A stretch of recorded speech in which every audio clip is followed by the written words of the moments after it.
عن عبد الله بن عمر رضي الله تعالى عنه قال قال رسول الله صلى الله عليه وسلم إن أول ما يحاسب به العبد يوم القيامة صلاته فإن صلحت فقد أفلح وأنجح رواه ابن ماجه أو كما قال النبي صلى الله عليه وسلم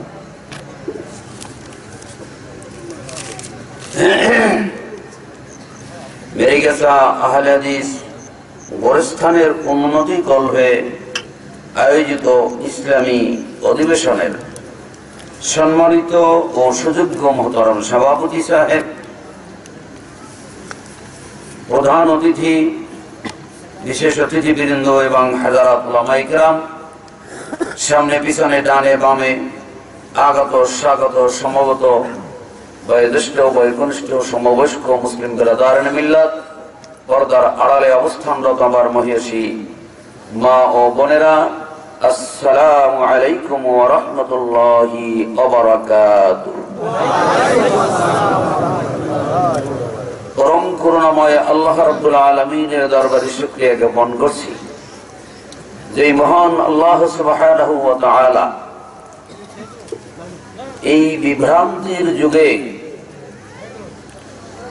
আমাদেরকে অনেকক্ষণ ধরে দিনের আলোচনা করার এবং শোনার সুযোগ করে দিয়েছেন যে মহান আল্লাহ সুবহানাহু ওয়া তাআলা তার দরবারে আমরা শুকরিয়া জ্ঞাপন করছি আলহামদুলিল্লাহ। দরুদ ও সালাম বর্ষিত হোক বিশ্বমানবতার মুক্তির দূত আখিরি জামানার পয়গম্বর নবী মুহাম্মদুর রাসূলুল্লাহ সাল্লাল্লাহু আলাইহি ওয়াসাল্লামের রূহের উপরে, শান্তি বর্ষিত হোক সকল সাহাবায়ে কেরামদের রূহের উপরে, শান্তি বর্ষিত হোক সারা পৃথিবীর মুসলিম নরনারীদের উপরে, শান্তি বর্ষিত হোক আপনারা যারা এখানে উপস্থিত হয়েছেন আপনাদের সকলের উপরে, এবং শান্তি বর্ষিত হোক যারা দান করেছেন তাদের সকলের উপরে, যাদের আর্থিক মানসিক শারীরিক ও কায়িক পরিশ্রমের মাধ্যমে এই জলসা অনুষ্ঠিত হচ্ছে।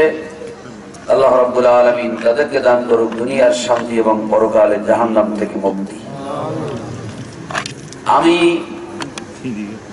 বিনীতভাবে অনুরোধ করছি যারা বাহিরে দাঁড়িয়ে আছেন ঘোরাফেরা করছেন অনুগ্রহ করে অতি তাড়াতাড়ি আপনারা এই প্যান্ডেলের ভিতরে এসে বসুন। মনে রাখবেন গায়ে গায়ে মিলে বসায় যেই পরিমাণ নেকি দূরে থাকলে তার 1000 ভাগের 1 ভাগ নেকি নয়। আমি জিজ্ঞেস করি পিছনের ভাইদেরকে কি আপনারা বসতে দিতে রাজি আছেন? ইনশাআল্লাহ। যদি তাই থাকেন তাহলে একটা হাদিস শুনুন, বুখারী শরীফের 7017 নম্বর হাদিস, মান তাকাররাবা ইলাইয়া শিবরান তাকাররাবতু ইলাইহি দিরান। আপনি যদি এক বিগত জায়গায় এগিয়ে আসেন আল্লাহর ওয়াস্তে, আল্লাহর রহমত আপনার দিকে এক হাতে এগিয়ে আসবে। ওয়ামান আতানি ইয়ামশি আতাইতুহু হারওয়ালাতান। যে ব্যক্তি হেঁটে হেঁটে এগিয়ে আসবে আল্লাহর রহমত তার দিকে দৌড়িয়ে দৌড়িয়ে আসতে থাকবে। কোরআন শরীফের সূরা মুজাদালা 11 নম্বর আয়াত আল্লাহ রাব্বুল আলামিন বলেন, ইযা কিলা লাকুম তাফাসসাহু ফিল মাজালিসি, মজলিসে যখন তোমাদের পিছনের জায়গা ছেড়ে দিতে বলা হয় তখন ফাফসাহু, পিছনের জায়গাটা ছেড়ে দাও। ইয়াফসাহিল্লাহু লাকুম, তাহলে আল্লাহ তোমাদের জন্য দুনিয়ায় এবং বেহেশতে বেশি করে জায়গা বাড়িয়ে দিবেন। সম্মানিত উপস্থিতি, যারা উপস্থিত হয়েছেন তাদের অনেকেরই হাজতের প্রয়োজন হতে পারে, পায়খানা প্রস্রাব অন্যান্য প্রয়োজন হতে পারে।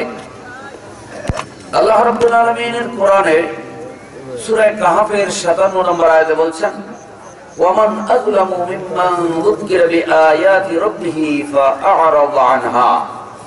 ওই ব্যক্তির চেয়ে বড় জালিম কে হতে পারে যার সামনে তার প্রভুর বাণী পেশ করা হয় অথচ সে মনোযোগ সহকারে শোনে না, হাঁটাচলা করে, ঘোরাফেরা করে।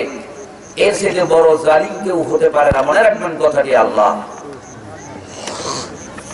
এখন যাদের একান্ত প্রয়োজন হবে তাদের জন্য সূরা নূরের 61 নম্বর আয়াত আল্লাহ নাযিল করেছেন। আজ থেকে 1450 বছর পূর্বে। ইযা কানু মাআহু আলা আমরিন জামিইন, যখন এরকম কোন আমরে জামে হয়ে একত্রিত মুমিনরা বলবে, তাদের বৈশিষ্ট্য হলো লাম ইয়াযহাবু হাত্তা ইস্তাযিনুহু, তারা অনুমতি না নিয়ে উঠে যাবে না, এটা মুমিনদের বৈশিষ্ট্য। আর যারা বেঈমান তারা অনুমতি না নিয়ে উঠে যাবে। কথাটা কিন্তু আমার নয়, কোরআন দিয়ে বলছি, সূরা নূর 61 নম্বর আয়াত। কোরআনের মাহফিল থেকে ইচ্ছামতো উঠে যাওয়ার অধিকার আল্লাহ কাউকে দেন নাই। আল্লাহ বলছেন অনুমতি নিয়ে যেতে হবে। সভাপতি সাহেবের দিকে একটা আঙ্গুল উঁচু করে অনুমতি নিয়ে তারপরে যাবেন। আল্লাহ অত নিষ্ঠুর নন যে আপনার পায়খানা পচা পারবে তবু আপনার চাইবা বসে থাকতে হবে এখানে, এমন নিষ্ঠুর আল্লাহর ইবাদত আমরা করি না। কথা ঠিকই না? অতএব আল্লাহ পারমিশন দিয়েছেন। তবে সভাপতি সাহেবের দিকে আঙ্গুল উঁচু করে যেতে হবে, এটাই মুমিনদের বৈশিষ্ট্য। এর ব্যতিক্রম যদি করেন সেটা বেঈমানদের বৈশিষ্ট্য। আপনি যদি সভাপতি সাহেবের দিকে আঙ্গুল উঁচু করে যান কিন্তু আসলে আপনার কোনো প্রয়োজন নেই, ফাঁকি দিয়ে যাচ্ছেন, সভাপতি সাহেব না জানলো আল্লাহ রাব্বুল আলামিন জানবেন। কথাটা কি ঠিক কিনা? আল্লাহ রাব্বুল আলামিনকে তাহলে আপনি ফাঁকি দিলেন। আল্লাহ রাব্বুল আলামিনকে ফাঁকি দিলে তো বাঁচা যায় কি? মুক্তি পাওয়া যায়? আল্লাহ রাব্বুল আলামিনকে ফাঁকি দিয়ে ফেরাউন বাঁচতে পারে না, সটকি বানিয়ে রাখছেন আল্লাহ তাকে। এই কথা ঠিক কিনা? আপনাকে আল্লাহ সটকি বানিয়ে রাখতে সময় লাগে না বেশি। অতএব ধৈর্য ধারণ করে, সময় বেশি নেওয়া যাবে না, অল্প সময়ের মধ্যে শেষ করার চেষ্টা করব। আমি কোরআন শরীফের প্রথম থেকে আলিফ লাম মিম যালিকাল কিতাবু লা রাইবা ফীহি হুদাল লিল মুত্তাকিন আল্লাযীনা ইউমিনুনা বিল গায়বি ওয়া ইউকিমুনাস সালাহ, এতটুকু তেলাওয়াত করেছি। আর ইবনে মাজার 104 নম্বর পৃষ্ঠার 5 নম্বর লাইনের নিচের থেকে কি হাদিস আপনাদের সামনে উপস্থাপন করেছি। জানি না আমি কতটুকু আপনাকে বলতে পারবো, আল্লাহ কতটুকু বলার তৌফিক দেন তাও আমি জানি না, এবং কোন কথা বললে আপনারা হেদায়েত প্রাপ্ত হবেন তাও আমি জানি না। প্রভুর কাছে সাহায্য কামনা করছি, তিনি যেন আমাদের প্রয়োজনীয় কথা বলার এবং প্রয়োজনীয় কথা শ্রবণ করে আমল করার তৌফিক দান করেন, আমিন। সম্মানিত উপস্থিতি, ওয়াজ শুনতে শুনতে কারো বয়স 60, 70, 80 হয়ে গেছে, কি বলেন? ওয়াজের আর প্রয়োজন মনে করি না। এমন কোন ওয়াজটি আছে যে ওয়াজটি আপনারা জানেন না? আমি কি ভুল বললাম নাকি? যে ওয়াজই বক্তারা করুক তা একবার না, দুইবার না, 10 বার না, 5 বার না, 20 বার না, অনেকবার আপনারা শুনেছেন। যেহেতু কোরআন নতুন কোন জিনিস নয়, এটা পুরানো জিনিস। এখন একটা জিনিসের প্রয়োজন, নামাজের অভাব নাই, রোজাদারের অভাব নাই, টুপির অভাব নাই, দাড়ির অভাব নাই, জুব্বার অভাব নাই, ইসলাম জানার অভাব নাই, ইসলাম শোনার অভাব নাই। একটি জিনিসের অভাব, একটি জিনিসের অভাব, সেটা হলো আমলের অভাব নাই। আমল প্রত্যেকেই করতেছেন কম আর বেশি, কিন্তু একটি জিনিসের অভাব, সেটা হলো আমলকে বিশুদ্ধ করা দরকার। নামাজ আছে কিন্তু নামাজটাকে শুদ্ধ করা দরকার। রোজা আছে, ভুল ভ্রান্তি নিয়ে এই রোজাটাকে বিশুদ্ধ করা দরকার। আমল আছে কিন্তু ওই আমলের মধ্যে ভেজাল আছে, ভেজাল যুক্ত আমলকে ভেজাল মুক্ত করা দরকার। তাহলে এখনকার যুগে, এখনকার প্রেক্ষাপটে সবচেয়ে বেশি প্রয়োজন কোন আমলটি ঠিক এবং কোন আমলটি ঠিক নয়, এটা জানা আমাদের অত্যন্ত জরুরি। কথা ঠিক কিনা? মানুষ এই পৃথিবীতে বসে দুইটি কাজের মাধ্যমে পারে সামাজিক শান্তি আনয়ন করতে, পারে রাজনৈতিক ক্ষমতা অর্জন করতে, পারে পরকালের জান্নাত অর্জন করতে। কথাটি আমার নয়, কোরআনের কথা। কয়টি কল বললাম? এই পৃথিবীতে বসে যে কোনো ব্যক্তি যে কোন ব্যক্তি দুইটি জিনিসের মাধ্যমে সে পারে পারিবারিক সামাজিক শান্তি অর্জন করতে, সে পারে রাষ্ট্রীয় ক্ষমতা অর্জন করতে, এবং সে পারে পরকালে জান্নাত অর্জন করতে। কয়টি পারে? তিনটি। কয়টি কাজের মাধ্যমে? দুইটি কাজের মাধ্যমে। এক নম্বর আয়াতটি হল সূরা নাহল ৯৭ নম্বর আয়াত, মান আমিলা সালিহান মিন যাকারিন আও উনসা ওয়া হুয়া মুমিন লানুহইয়ান্নাহু হায়াতান তাইয়্যিবা। যারা কি নারী হোক পুরুষ হোক, যে ঈমান, যে কোনো ব্যক্তি ঈমান আনার পরে যদি বিশুদ্ধ আমল করে, তাহলে আল্লাহ পাক বলেন অবশ্যই আমি তাদেরকে শান্তির জীবন দান করব। কি বললেন? সুবহানাল্লাহ। কথাটা কার? আল্লাহ। আজ প্রধানমন্ত্রী এসে বলতো যে তুমি যদি এই কাজটা করতে পারো তোমার 10 কোটি টাকা দেওয়া হবে, ফালনা যদি বাসে রাখা। আর আল্লাহ বললেন এত বড় একটা ইম্পর্টেন্ট কথা। আমি জিজ্ঞেস করি, হাত দেখা তো, কে কে শান্তি চান না? কে শান্তি চাই? সবাই। অথচ আল্লাহ বলছেন শান্তি দেব, অবশ্যই শব্দ ব্যবহার করেছেন, অবশ্যই আমি তাকে শান্তির জীবন দান করব যদি দুইটি কাজ করে, ঈমান ঠিক রেখে, যদি আমল ঠিক রাখে। সূরা নূরের ৫৫ আয়াতে বলেন ওয়াদাল্লাহুল্লাযীনা আমানু মিনকুম ওয়া আমিলুস সালিহাত। আল্লাহ ওয়াদা করেছেন মুমিনদের সাথে, যারা ঈমান আনার পরে বিশুদ্ধ আমল করবে, লা ইস্তাখলিফান্নাহুম ফিল আরদ, এই জমিনের খেলাফত, রাষ্ট্রীয় ক্ষমতা আমি তাদেরকে দেব। সুবহানাল্লাহ। জোর কত? সুবহানাল্লাহ। আলহামদুলিল্লাহ। ভালো সংবাদ শুনে কি বলতে হবে? আলহামদুলিল্লাহ। সংবাদটা কে দিয়েছেন? কত বড় সংবাদ! ৩ নম্বর সূরা বাকারা ৮২ নম্বর আয়াত, ইন্নাল্লাযীনা আমানু ওয়া আমিলুস সালিহাতি লাহুম জান্নাতুন তাজরি মিন তাহতিহাল আনহার খালিদিনা ফিহা আবাদা। নিশ্চয়ই ঈমান আনার পরে বিশুদ্ধ আমল যারা করবে, আল্লাহ তাদের জন্য চিরদিন জান্নাতের সুব্যবস্থা করবেন। আলহামদুলিল্লাহ। আরো শব্দ হওয়া উচিত ছিল, যে পরিমাণ মানুষ। হাদিসে কোথাও বলা হয় নাই যে আমল করলে জান্নাতে যাওয়া যাবে। কোরআন হাদিসে কোথাও বলা হয় নাই যে আমল করলে জান্নাতে যাওয়া যাবে, এ কথা বলা হয় নাই। ওয়ামিলুস সালিহাত বলেছেন, ওয়ামিলুস সালিহাত বলেছেন। আমলের কথা যেখানে বলেছেন সেখানে সালিহাত বলেছেন, বিশুদ্ধ আমলের কথা বলেছেন। আমল করলে জান্নাতে যাওয়া যাবে কথাটি সত্য নয়, বিশুদ্ধ আমল করলে জান্নাতে যাওয়া যাবে কথাটি সত্য। বুঝতে পেরেছেন? আমাদের অনেক ভুল রয়েছে, সেই ভুলগুলোকে আমাদের শুদ্ধ করা দরকার কিনা? আমরা অনেকেই বলি রাসূলে পাক সাল্লাল্লাহু আলাইহি ওয়াসাল্লাম, নবী পাক সাল্লাল্লাহু আলাইহি ওয়াসাল্লাম, বলি কিনা? বলাটা শুদ্ধ নয়, বলবেন না, কখনো বলবেন না।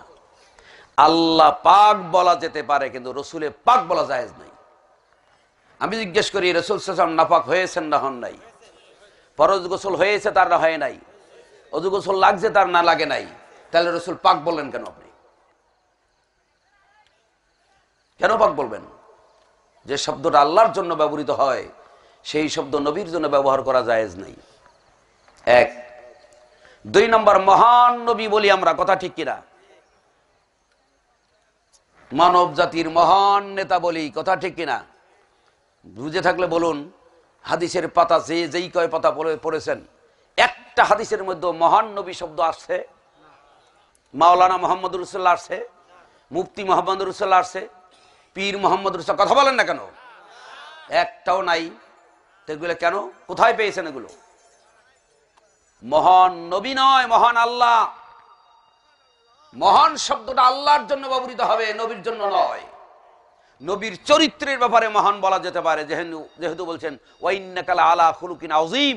আযীম শব্দের অর্থ মহান, নবীর চরিত্রকে মহান বলেছেন আল্লাহ। সম্মানিত উপস্থিতি, এই ভুলগুলো সংশোধন করা দরকার কিনা? আপনারা কি বলেন? দরকার। দান করেন আপনারা, দানের মধ্যে অনেক বিশুদ্ধ দান আছে আর অশুদ্ধ দান আছে। এগুলো শুদ্ধ না করলে কাল কিয়ামতের ময়দানে আমাদেরকেও দায়ী করবেন যে তারা শুনেও কেন কথাগুলো বলে যায় নাই। তাই কারো কাছে কটূক্তি হলেও, কারো কাছে খারাপ লাগলেও সত্য কথা বলতেই হবে। কথা ঠিক কিনা?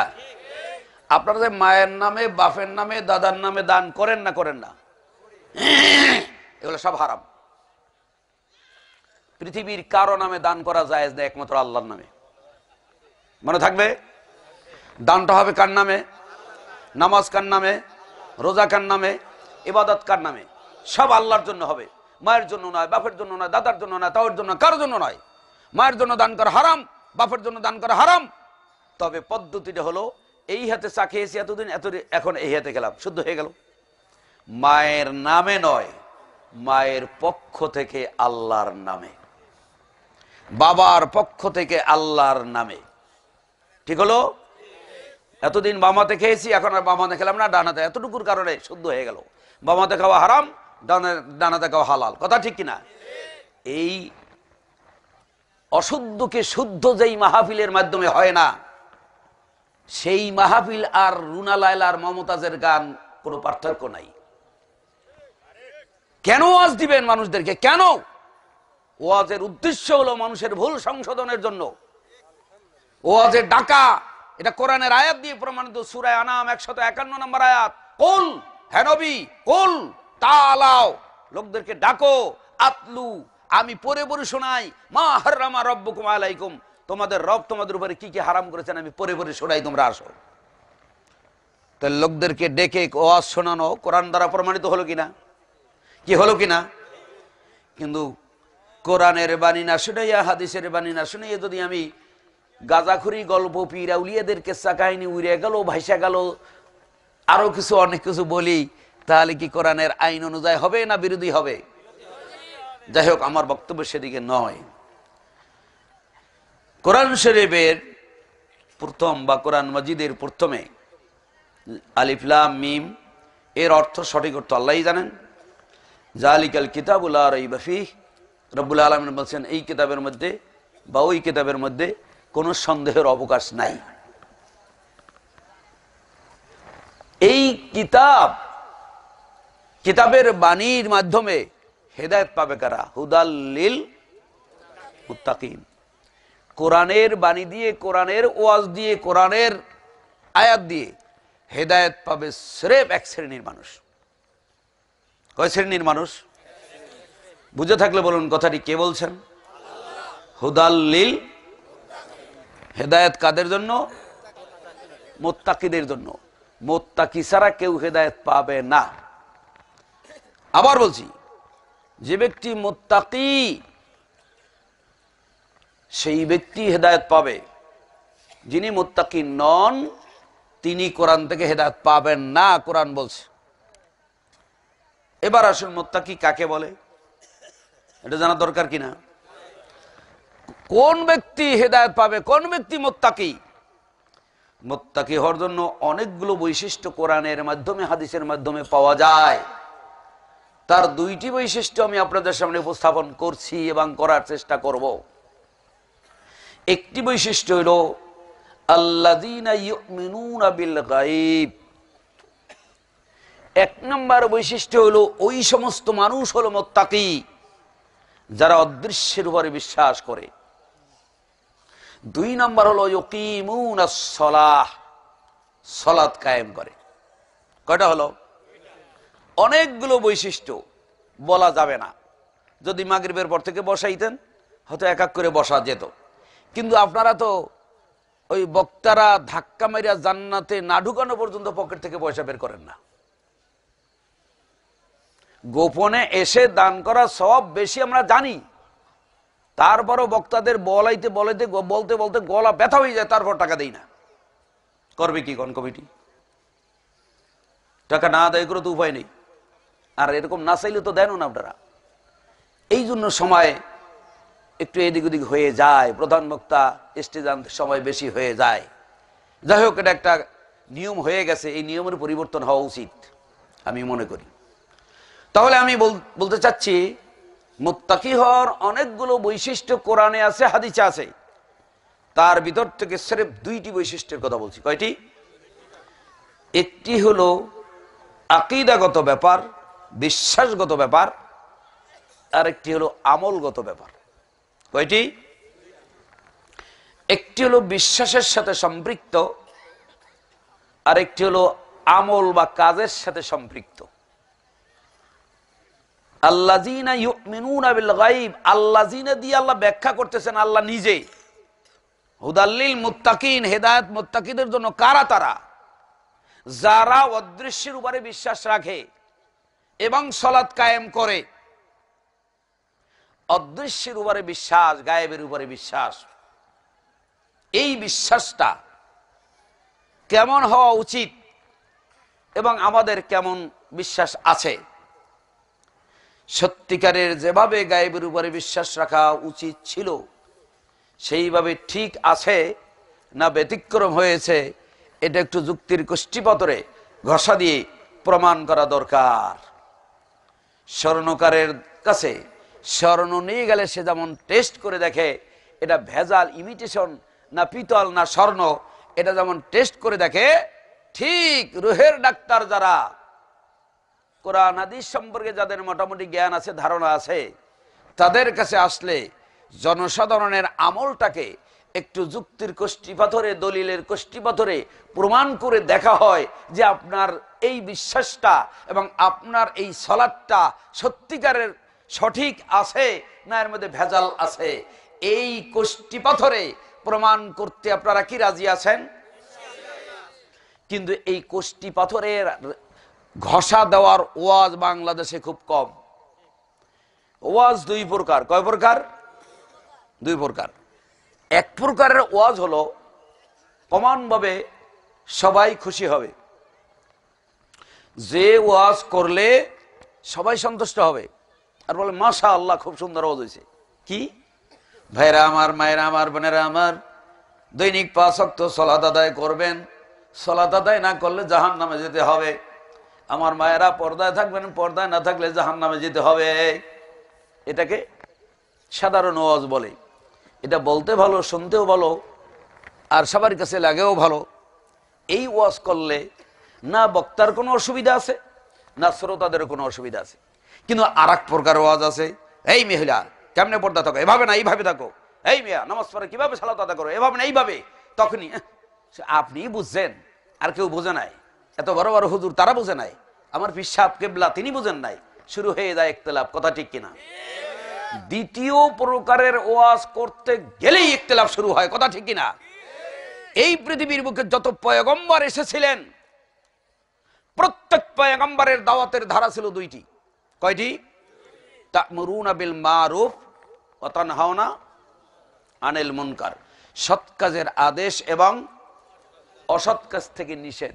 আবার বলছি শুনুন, আমার দিকে তাকান, আমার দিকে তাকান। কোন পয়গম্বর সৎ কাজের আদেশ দিতে মার খান নাই।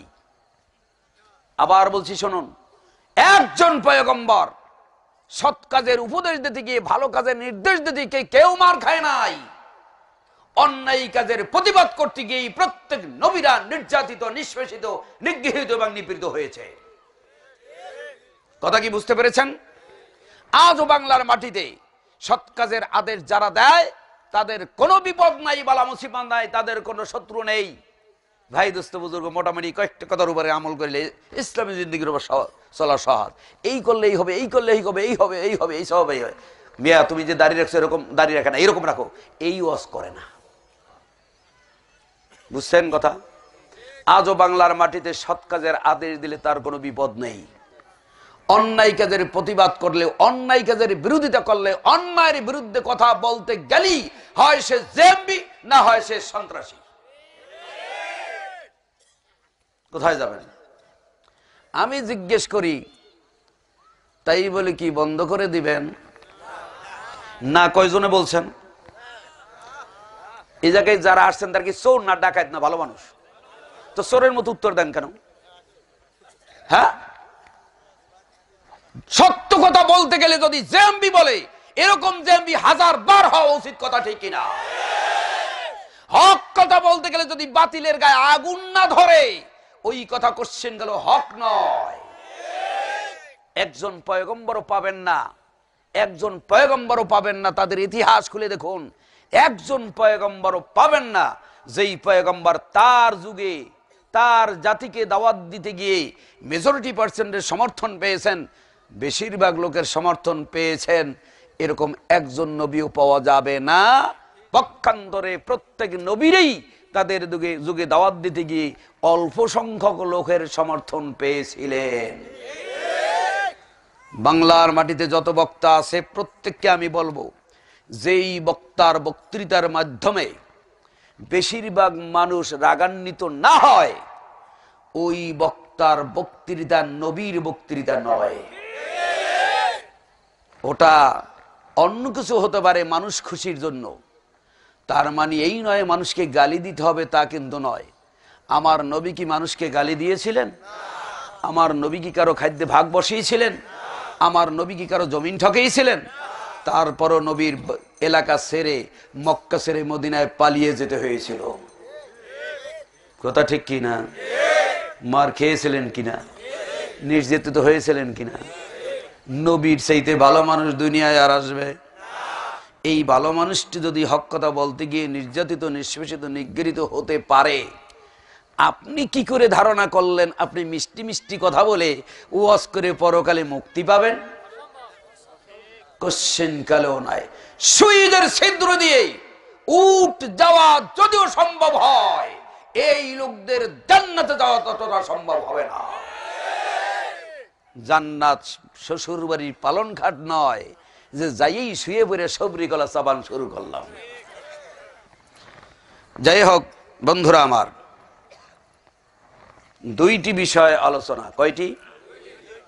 একটি হলো গায়েব, যেটার সম্পর্ক বিশ্বাসের সাথে, আরেকটি হলো সালাত, যেটার সম্পর্ক কাজের সাথে। বুঝাইতে পারলাম? এই গায়েবের সম্পর্কে, গায়েব অর্থ অদৃশ্য, অদৃশ্য দৃশ্য নয়, চোখের বাহিরে, দৃষ্টির বাহিরে, যেটা দেখা যায় না। মাটির নিচে কি আছে ওটা অদৃশ্য, আসমানের উপরে কি আছে ওটা অদৃশ্য, জান্নাতে কি আছে ওটা অদৃশ্য, আল্লাহ কিভাবে আছেন ওটা অদৃশ্য, রসুল কিভাবে আছেন এটা অদৃশ্য। এই অদৃশ্য জিনিসকে বিশ্বাস করা কি? এই অদৃশ্যের জ্ঞান কার আছে? এই বিশ্বাসটা দৃঢ় হতে হবে আপনার। ওয়া ইনদাহু মাফাতিহুল গায়বা লা ইয়ালামুহা ইল্লা হু। আল্লাহ রাব্বুল আলামিন সূরা আনামের 59 নম্বর আয়াতে বলছেন, আসমান এবং জমিনের মধ্যে যত রকমের অদৃশ্যের খবর আছে, গায়েবের খবর আছে, একমাত্র কেবলমাত্র শুধুমাত্র জানেন আল্লাহ। কে জানেন? আল্লাহ। কেউ বাংলাদেশের মাটিতে অসংখ্য মুসলমানদের আকীদা, বিশ্বাস যে নবী গায়েব জানতেন। অনেক পীর সাহেবরাও গায়েব জানেন, শুধু গায়েব জানেন না, হাজির এবং নাজির, উপস্থিত এবং দেখেন, এরকম বিশ্বাস আছে না নাই? অনেক মানুষের এই বিশ্বাস যে আমার পীর সাহেব চক্ষু মুজলে এখানে বসে বসে কাবা শরীফের কুকুর দেখতে পায়। এরকম বিশ্বাস যাদের আছে, তারা এই ভুল বিশ্বাস নিয়ে যদি কিয়ামতের ময়দানে হাজির হয়, তাহলে আপনাকে কিয়ামতের ময়দানে তারা আসামি করবে যে এরা জানার পরে হক জিনিস কেন আমাদেরকে বোঝানো হয় নাই। মনে রাখবেন, জান্নাতের কথা কোরআনে আছে না নাই? দাউদ নবীর কথা, সুলাইমান নবীর কথা, মুসা নবীর কথা কোরআনে আছে না নাই? ওই ঘটনা, ওই কাহিনী, ওই আয়াতের অর্থ সারা জীবনে যদি আপনি না শোনেন আর না বলেন, আপনার জাহান্নামে যেতে হবে না। কি বললাম? কোরআনের আয়াত, 1000 কাহিনী আছে কোরআনে, বিভিন্ন পয়গম্বরদের জীবনী আছে। ওই আয়াতগুলো, ওই কাহিনীগুলো যদি জীবনে একদিনও না শোনেন আর একদিনও স্টেজে না বলেন, আপনার জাহান্নামে যেতে হবে না। কিন্তু গায়েবের বিশ্বাসটা কিরকম করতে হবে এটা যদি আপনি না জানেন, না বোঝেন, অবশ্যই আপনি কাবার ইমাম সাহেব হলেও আপনার জাহান্নামে যেতে হবে। বুঝতে পেরেছেন? সালাত এমন একটা ইম্পর্টেন্ট সাবজেক্ট, যেই সাবজেক্টটি এমন একটি সাবজেক্ট, যেই একটি সাবজেক্টের উপরে যদি কেউ পাশ করে অন্য কোন সাবজেক্টের হিসাবই নেওয়া হবে না। আল্লাহ নবী বলছেন কিয়ামতের মাঠে সর্বপ্রথম সালাতের হিসাব নেওয়া হবে। ফাইন সালুহাত ফাকাদ আফলাহা ওয়া আনজাহা। যার সালাতটা বিশুদ্ধ হবে সে ব্যক্তি নাজাত পেয়ে যাবে, মুক্তি পেয়ে যাবে, তার আর কোনো হিসাব নেই। তাহলে দুইটা জিনিস, বিশ্বাসটা গায়েবের উপরে এমন ভাবে রাখতে হবে যে গায়েবের খবর একমাত্র আল্লাহ ছাড়া কেউ জানতেন না। কিন্তু এদেশের মাটিতে অনেকের বিশ্বাস পীর সাহেবরাও গায়েবের খবর জানেন। কথা ঠিক কিনা? আমি জিজ্ঞেস করি, আল্লাহর কথা যদি ঠিক হয় তাই পীর সাহেবের কথা কি হবে? বেঠিক হবে। কি কথা ঠিক? আর পীর সাহেবের কথা যদি ঠিক হয় তা আল্লাহর কথা ভুল হয়ে যায়। বুঝলেন কথা? আমি জিজ্ঞেস করি, কোরআনের কথা কি সত্য না মিথ্যা? কোরআনের কাহিনী শুনুন। ইয ক্বালাত ইমরাতু ইমরানা রব্বি ইন্নী নাযারতু লাকা মা ফি বাতনি মুহাররারান ফাতাকাব্বাল মিন্নি। আল্লাহ কোরআনে ওয়াজ করতেছেন, ইয ক্বালাত ইমরাতু ইমরানা। ইমরান নামে একজন ব্যক্তি ছিলেন যার নামের সাথে সূরা আল ইমরান। এই ব্যক্তির ঘটনা বর্ণনা করতে গিয়ে আল্লাহ বলছেন, তিনি বলেছিলেন ইন্নী নাযারতু লাকা মা ফি বাতনি মুহাররারান ফাতাকাব্বাল মিন্নি। ইমরানের স্ত্রী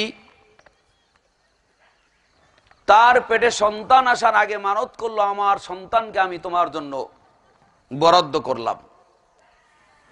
আমার স্ত্রীর পেটে যে সন্তান আসবে, ইন্নাকা আনতাস সামিউল আলিম, নিশ্চয়ই প্রভু তুমি শ্রবণকারী এবং জ্ঞানী।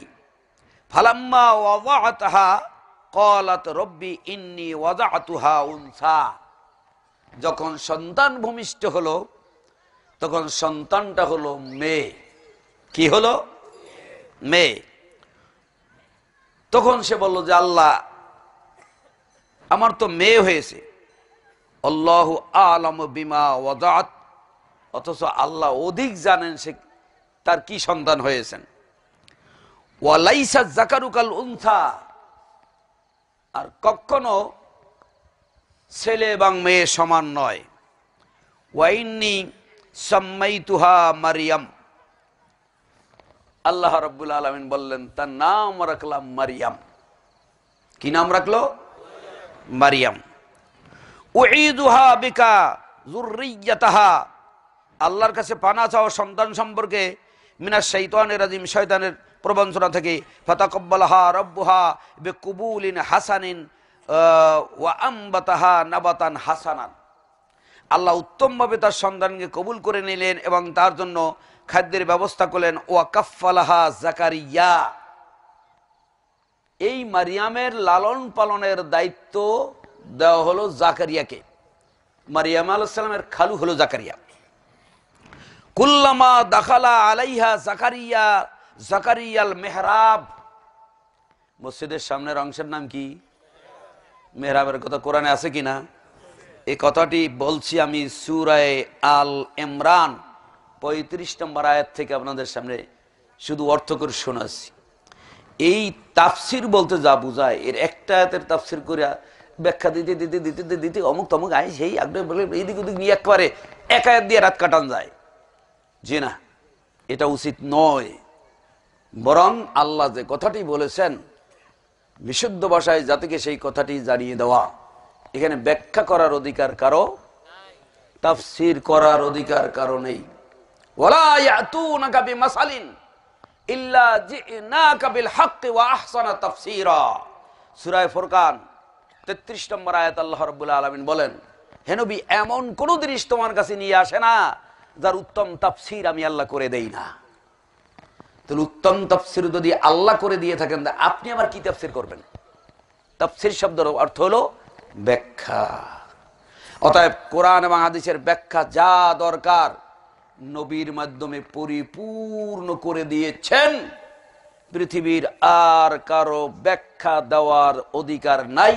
It is a not fitting for a believer man or woman when a matter has been decided by Allah and is able to have any option about that decision, he is indeed on a clearly wrong path. وما كان لمؤمن ولا مؤمنة إذا قضى الله ورسوله أمرا। সূরা হাজাবের 36 আয়াত আল্লাহ পাক আজ থেকে 1450 বছর পূর্বে ঘোষণা করে দিয়েছেন, আল্লাহ এবং তার নবীর মাধ্যমে যা সিদ্ধান্ত দেওয়া হয়েছে, যা ব্যাখ্যা দেওয়া হয়েছে, এর মধ্যে বাড়ান এবং কমানোর কোনো অধিকার কাউকে দেওয়া হয়। ওয়ালাউ তাকাওয়ালা আলাইনা বা'দাল আকাবিল লাআখাযনা মিনহু বিল ইয়ামিন সুম্মা লাকাতা'না মিনহুল ওয়াতিন।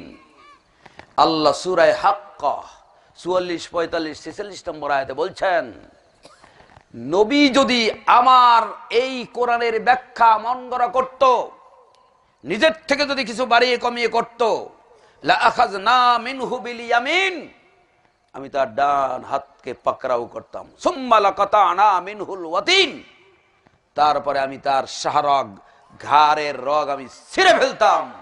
মুহাম্মদ সাল্লাল্লাহু আলাইহি ওয়াসাল্লামকে আমি খাতির করতাম না। ও দুনিয়ার মানুষ, মুহাম্মদ সাল্লাল্লাহু আলাইহি ওয়াসাল্লামকে যেখানে বাড়ান কমানোর অধিকার দেয় নাই, সেখানে কোন ইমাম আর কোন মুফতির আর কোন পীরের বাড়ান এবং কমানোর ক্ষমতা আছে? সম্মানিত উপস্থিতি, এখানে বলা হয়েছে তার লালন পালনের দায়িত্ব গ্রহণ করছেন কে? জাকারিয়া আলাইহিস সালাম।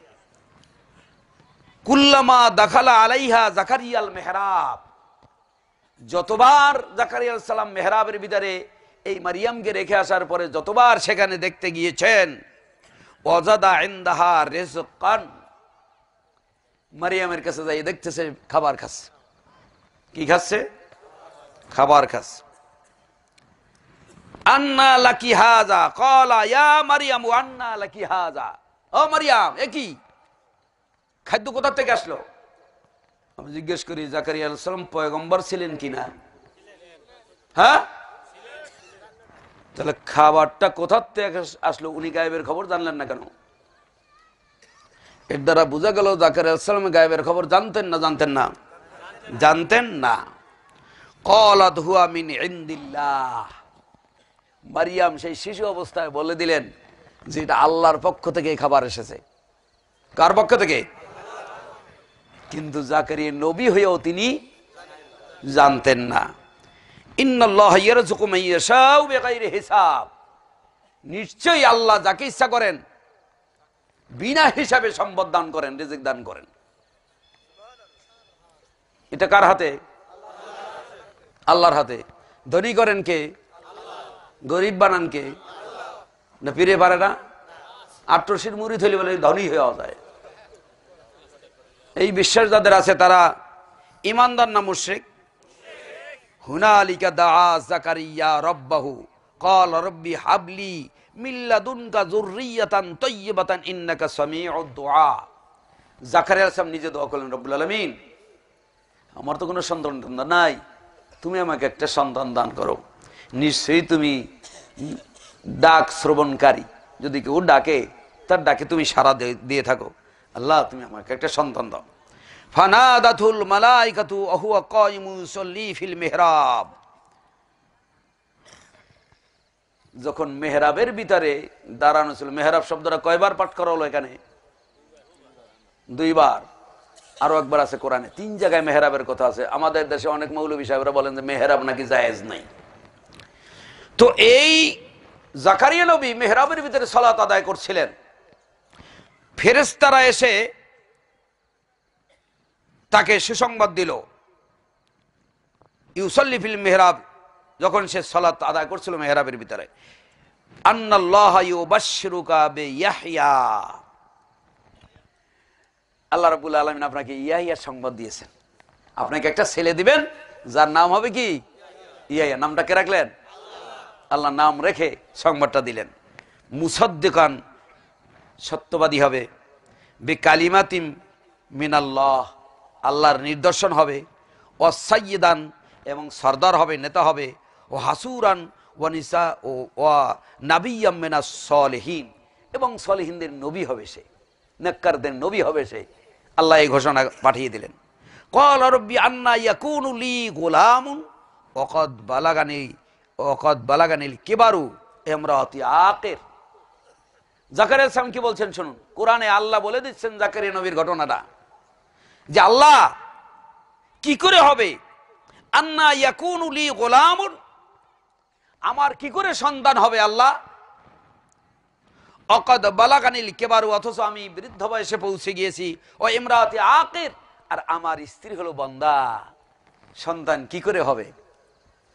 পয়গম্বর হয়ে তিনি জানতে পারলেন না সন্তান হবে, এ সংবাদ পাওয়ার পরেও বিশ্বাস করতে পারলেন না যে আল্লাহ এটা কি করে হবে, আমার স্ত্রী তো বান্দা আর আমি তো বুড়ো হয়ে গেছি, এমত অবস্থায় সন্তান কি করে হবে। সংবাদ পাওয়ার পরও তিনি স্থির হতে পারেন নাই পয়গম্বর। অথচ এদেশের একদল নাস্তিক মুসলমান, কিসের মুসলমান তারা আল্লাহর কাছে সন্তান না চাইয়া কবরের কাছে, মাজারের কাছে, পীরের কাছে যায় সন্তান চাইতে। দেখসাধিক সেই মুসলমানের বাচ্চার প্রতি যে দাবি করে মুসলমান, আর সন্তান চাইতে যায় পীরের কাছে। সন্তান দেওয়ার মালিক কে? ক্বালা কাযালিকাল্লাহু ইয়াফআলু মা ইয়াশা। আমার আল্লাহ উত্তর দিলেন যে আল্লাহ চাইলে এভাবেই সম্ভব, এভাবেই হয়। বন্দা হইলেও সন্তান দিতে পারেন, বুড়ো হইলেও সন্তান দিতে পারেন, কিন্তু পয়গম্বর নিজে বিশ্বাসও করতে পারলেন না, আর জানতেও পারলেন না যে তার সন্তান হবে কিনা। পয়গম্বর হয়ে সন্তান চাইলেন কার কাছে? পয়গম্বর হয়ে যদি সন্তান আল্লাহর কাছে চায়, ও মুসলমান, তুমি কি করে মুসলমান হয়ে পীরের কাছে সন্তান চাও? পীর কি সন্তান দেওয়ার ক্ষমতা রাখে? যদি এই বিশ্বাস কারো থাকে, তার যদি মাথায় টুপিও থাকে, ও টুপিওয়ালা মুশরিক। ক্বালা রাব্বি জাআললি আয়াতান, আল্লাহ আমাকে কিছু নিদর্শনাবলী দিন। ক্বালা আয়াতুকা আল্লা তুকাল্লিমান নাসু সালাসাতা আইয়ামিন ইল্লা রমজা। তোমার নিদর্শন হলো তুমি 3 দিন কথা বলবে না, কথা না বলার রোজা রাখবে। ওয়াজকুর রাব্বাকা কাসীরা, আল্লাহকে বেশি করে স্মরণ করো। ওয়াসাব্বিহ বিল আশি ওয়াল ইবকার, সকাল সন্ধ্যা বেশি করে তাসবিহ পড়ো আল্লাহর নামে। ওয়াইজ ক্বালাতিল মালাইকাতু ইয়া মারইয়াম, এবার মারিয়ামের ঘটনা বলছেন। স্মরণ করো সেই সময়ের কথা যখন ফেরেশতারা মারিয়াম আলাইহিস সালামকে বললেন, পূর্ব দিক থেকে যখন গোসল করে আসছিলেন, তখন বলছিলেন, ইয়া মারিয়ামু ইন্নাল্লাহ আসতাফাকা ওয়া তাহহারাকা ওয়াসতাফাকা আলা নিসাইল আলামিন। তার কিছু গুণ প্রকাশ করলেন। নিশ্চয়ই আল্লাহ আপনাকে পবিত্র করেছেন, আল্লাহ আপনাকে সম্মানিত করেছেন, অনেক মহিলাদের উপরে সম্মান দান করেছেন। ইয়া মারিয়াম কুনুতি লিরাব্বিকি ওয়াসজুদি ওয়ারকাই মা'আর রাকিন, আপনি রুকু করুন, সিজদা করুন, তাসবিহ পড়ুন, আল্লাহর নামে তাসবিহ তাহলিল পড়ুন। যালিকা মিন আম্বাইল গায়ব নুহিহি ইলাইক, এটা হলো আপনার রবের পক্ষ থেকে একটা সুসংবাদ যা আল্লাহ ওহীর মাধ্যমে আপনাকে জানিয়েছেন। ওমা কুনতা লাদাইহিম ইয়ালকুনা আকলামাহুম আইয়ুহুম ইয়াকফুলু মারিয়াম। মারিয়ামের আরেকটি ঘটনা ঘটেছিল, তার লালন পালনের দায়িত্ব কে গ্রহণ করবেন সেটা নিয়ে কলম পানিতে ফেলা হয়েছিল। কলম উল্টা দিকে ঘুরলে যার কলম উল্টা দিকে পানির ওজন বেয়ে যাবে সে দায়িত্ব পালন করবে। এই ঘটনারা ফেরেশতারা স্মরণ করে দিয়েছে যে আল্লাহ রাব্বুল আলামিন আপনাকে এই সম্মান দান করেছিলেন। তখন ফেরেশতারা বললেন যে একটা সন্তানের সুসংবাদ দিচ্ছি আপনাকে। কি দিচ্ছি? সন্তান, যার নাম হবে ঈসা ইবনে মারিয়াম। যার নাম কি হবে? ঈসা ইবনে মারইয়াম। ক্বালাত রব্বি আন্না ইয়াকুনু লি ওয়ালাদুন ওয়া লাম ইয়ামসাসনি বাশার। মারইয়াম আলাইহিস সালাম বললেন, রব্বুল আলামিন, এটা কি করে সম্ভব? আমার সন্তান হবে অথচ কোনোদিন আমাকে পুরুষ স্পষ্ট করে নাই, কি করে আমার পক্ষে সম্ভব সন্তান হবে? ওয়ালাম আকু বাগিয়া, এবং আমি দুশ্চরিত্রও নই, এটা কি করে সম্ভব? তাহলে মারিয়াম, যার ঘটনা কোরআনে এসেছে, যার প্রশংসার কথা স্বয়ং আল্লাহ বলেছেন, সেই মারিয়ামও তিনি নিজে জানতেন না যে তার সন্তান হবে। মারিয়াম আলাইহিস সালামও জানতেন না, কথা ঠিক কিনা? তাহলে মারিয়ামও গায়েবের খবর জানতেন না। আচ্ছা, আপনারা ইব্রাহিম আলাইহিস সালাম নামে একজন পয়গম্বর ছিলেন, তাকে শুনেছেন? এই ইব্রাহিম আলাইহিস সালাম নামে একজন পয়গম্বর, তার একটি ঘটনা কোরআনে আল্লাহ উল্লেখ করেছেন যে তিনি গায়েব জানতেন না। এটা সূরা হুদের মধ্যে 69 নম্বর আয়াত থেকে 82 নম্বর আয়াতে আল্লাহ বলতেছেন যে ইব্রাহিম নবী গায়েব জানতেন কিনা। ওয়ালাকাদ জাআত রুসুলুনা ইব্রাহিমা বিল বুশরা ক্বালু সালামা। যখন আল্লাহ রাব্বুল আলামিনের পক্ষ থেকে একদল ফেরেশতারা এসে ইব্রাহিম আলাইহিস সালামকে সালাম দিলেন, ক্বালা সালামুন, ইব্রাহিম আলাইহিস সালাম উত্তর দিলেন, সালাম দিলেন। লাবিসা আন জাআ বিইজলিন হানিদ, মেহমান মনে করে, যেহেতু ফেরেশতারা মানুষের সুরত ধরে এসেছিলেন, মেহমান মনে করে তাদের সম্মানের জন্য একটা গরুর বাছুর ভুনা করে তাদের সামনে এনে দিলেন। বুঝে থাকলে বলুন, কাহিনীটা কি গীতা মহাভারতের না কোরআনের? কোরআনের। ফালাম্মা রাআ আইদিয়াহুম লা তাসিলু ইলাইহি নাকিরাহুম ওয়া আওজাসা মিনহুম খিফাতান। যখন ইব্রাহিম আলাইহিস সালাম গরুর বাছুরটা ভুনা করে এনে তাদের সামনে দিলেন, তখন দেখা গেল তারা হাত প্রসারিত করছে না, খাওয়ার জন্য তারা এগ্রি না। তখন ইব্রাহিম আলাইহিস সালাম মনে মনে ভয় পেতে লাগলেন। কোরআন বলছে, এরপরে বলছেন কালু লা তাখাফ, ওই ফেরেশতারা বলেন আপনি ভয় করবেন না, ইন্না উরসিলনা ইলা কওমি লূত, নিশ্চয়ই আমরা লূত সম্প্রদায়ের প্রতি অবতীর্ণ হয়েছি আল্লাহর নির্দেশে, আমরা ফেরেশতা। পরিচয় দিলেন কে? ফেরেশতারা নিজেরা পরিচয় দিলেন। কারা পরিচয় দিলেন? কিন্তু ইব্রাহিম আলাইহিস সালামের সামনে বসা, খাবারও এনে দিলেন, কিন্তু ইব্রাহিম আলাইহিস সালাম বুঝতে পারলেন না যে এরা ফেরেশতা না মানুষ। বুঝে থাকলে বলুন, কথাটা কোরআনের না গীতা মহাভারতের? কোরআনের এই ঘটনার দ্বারা কি বুঝলেন? ইব্রাহিম আলাইহিস সালাম গায়েব জানতেন না? জানতেন না? জানতেন না। যেখানে ইব্রাহিম আলাইহিস সালামের মতো এত বড় জলিল কদর পয়গম্বর গায়েবের খবর জানতেন না, সেখানে কেমন করে মানুষ বিশ্বাস করতে পারে যে একটা সাধারণ মানুষ, পীর বুজুর্গ ল্যাংটা বাবা, সে আবার গায়েবের খবর জানতে পারে? এটা বিশ্বাস করা শিরক। সম্মানিত উপস্থিতি, ওয়ামরাতুহু কায়িমাতান, আমাদের প্রধান অতিথি যে চেয়ারম্যান আছেন না, উনি আসছেন, দু একটা কথা বলবো আর কি। দেন জি জি দেন দেন বলেন।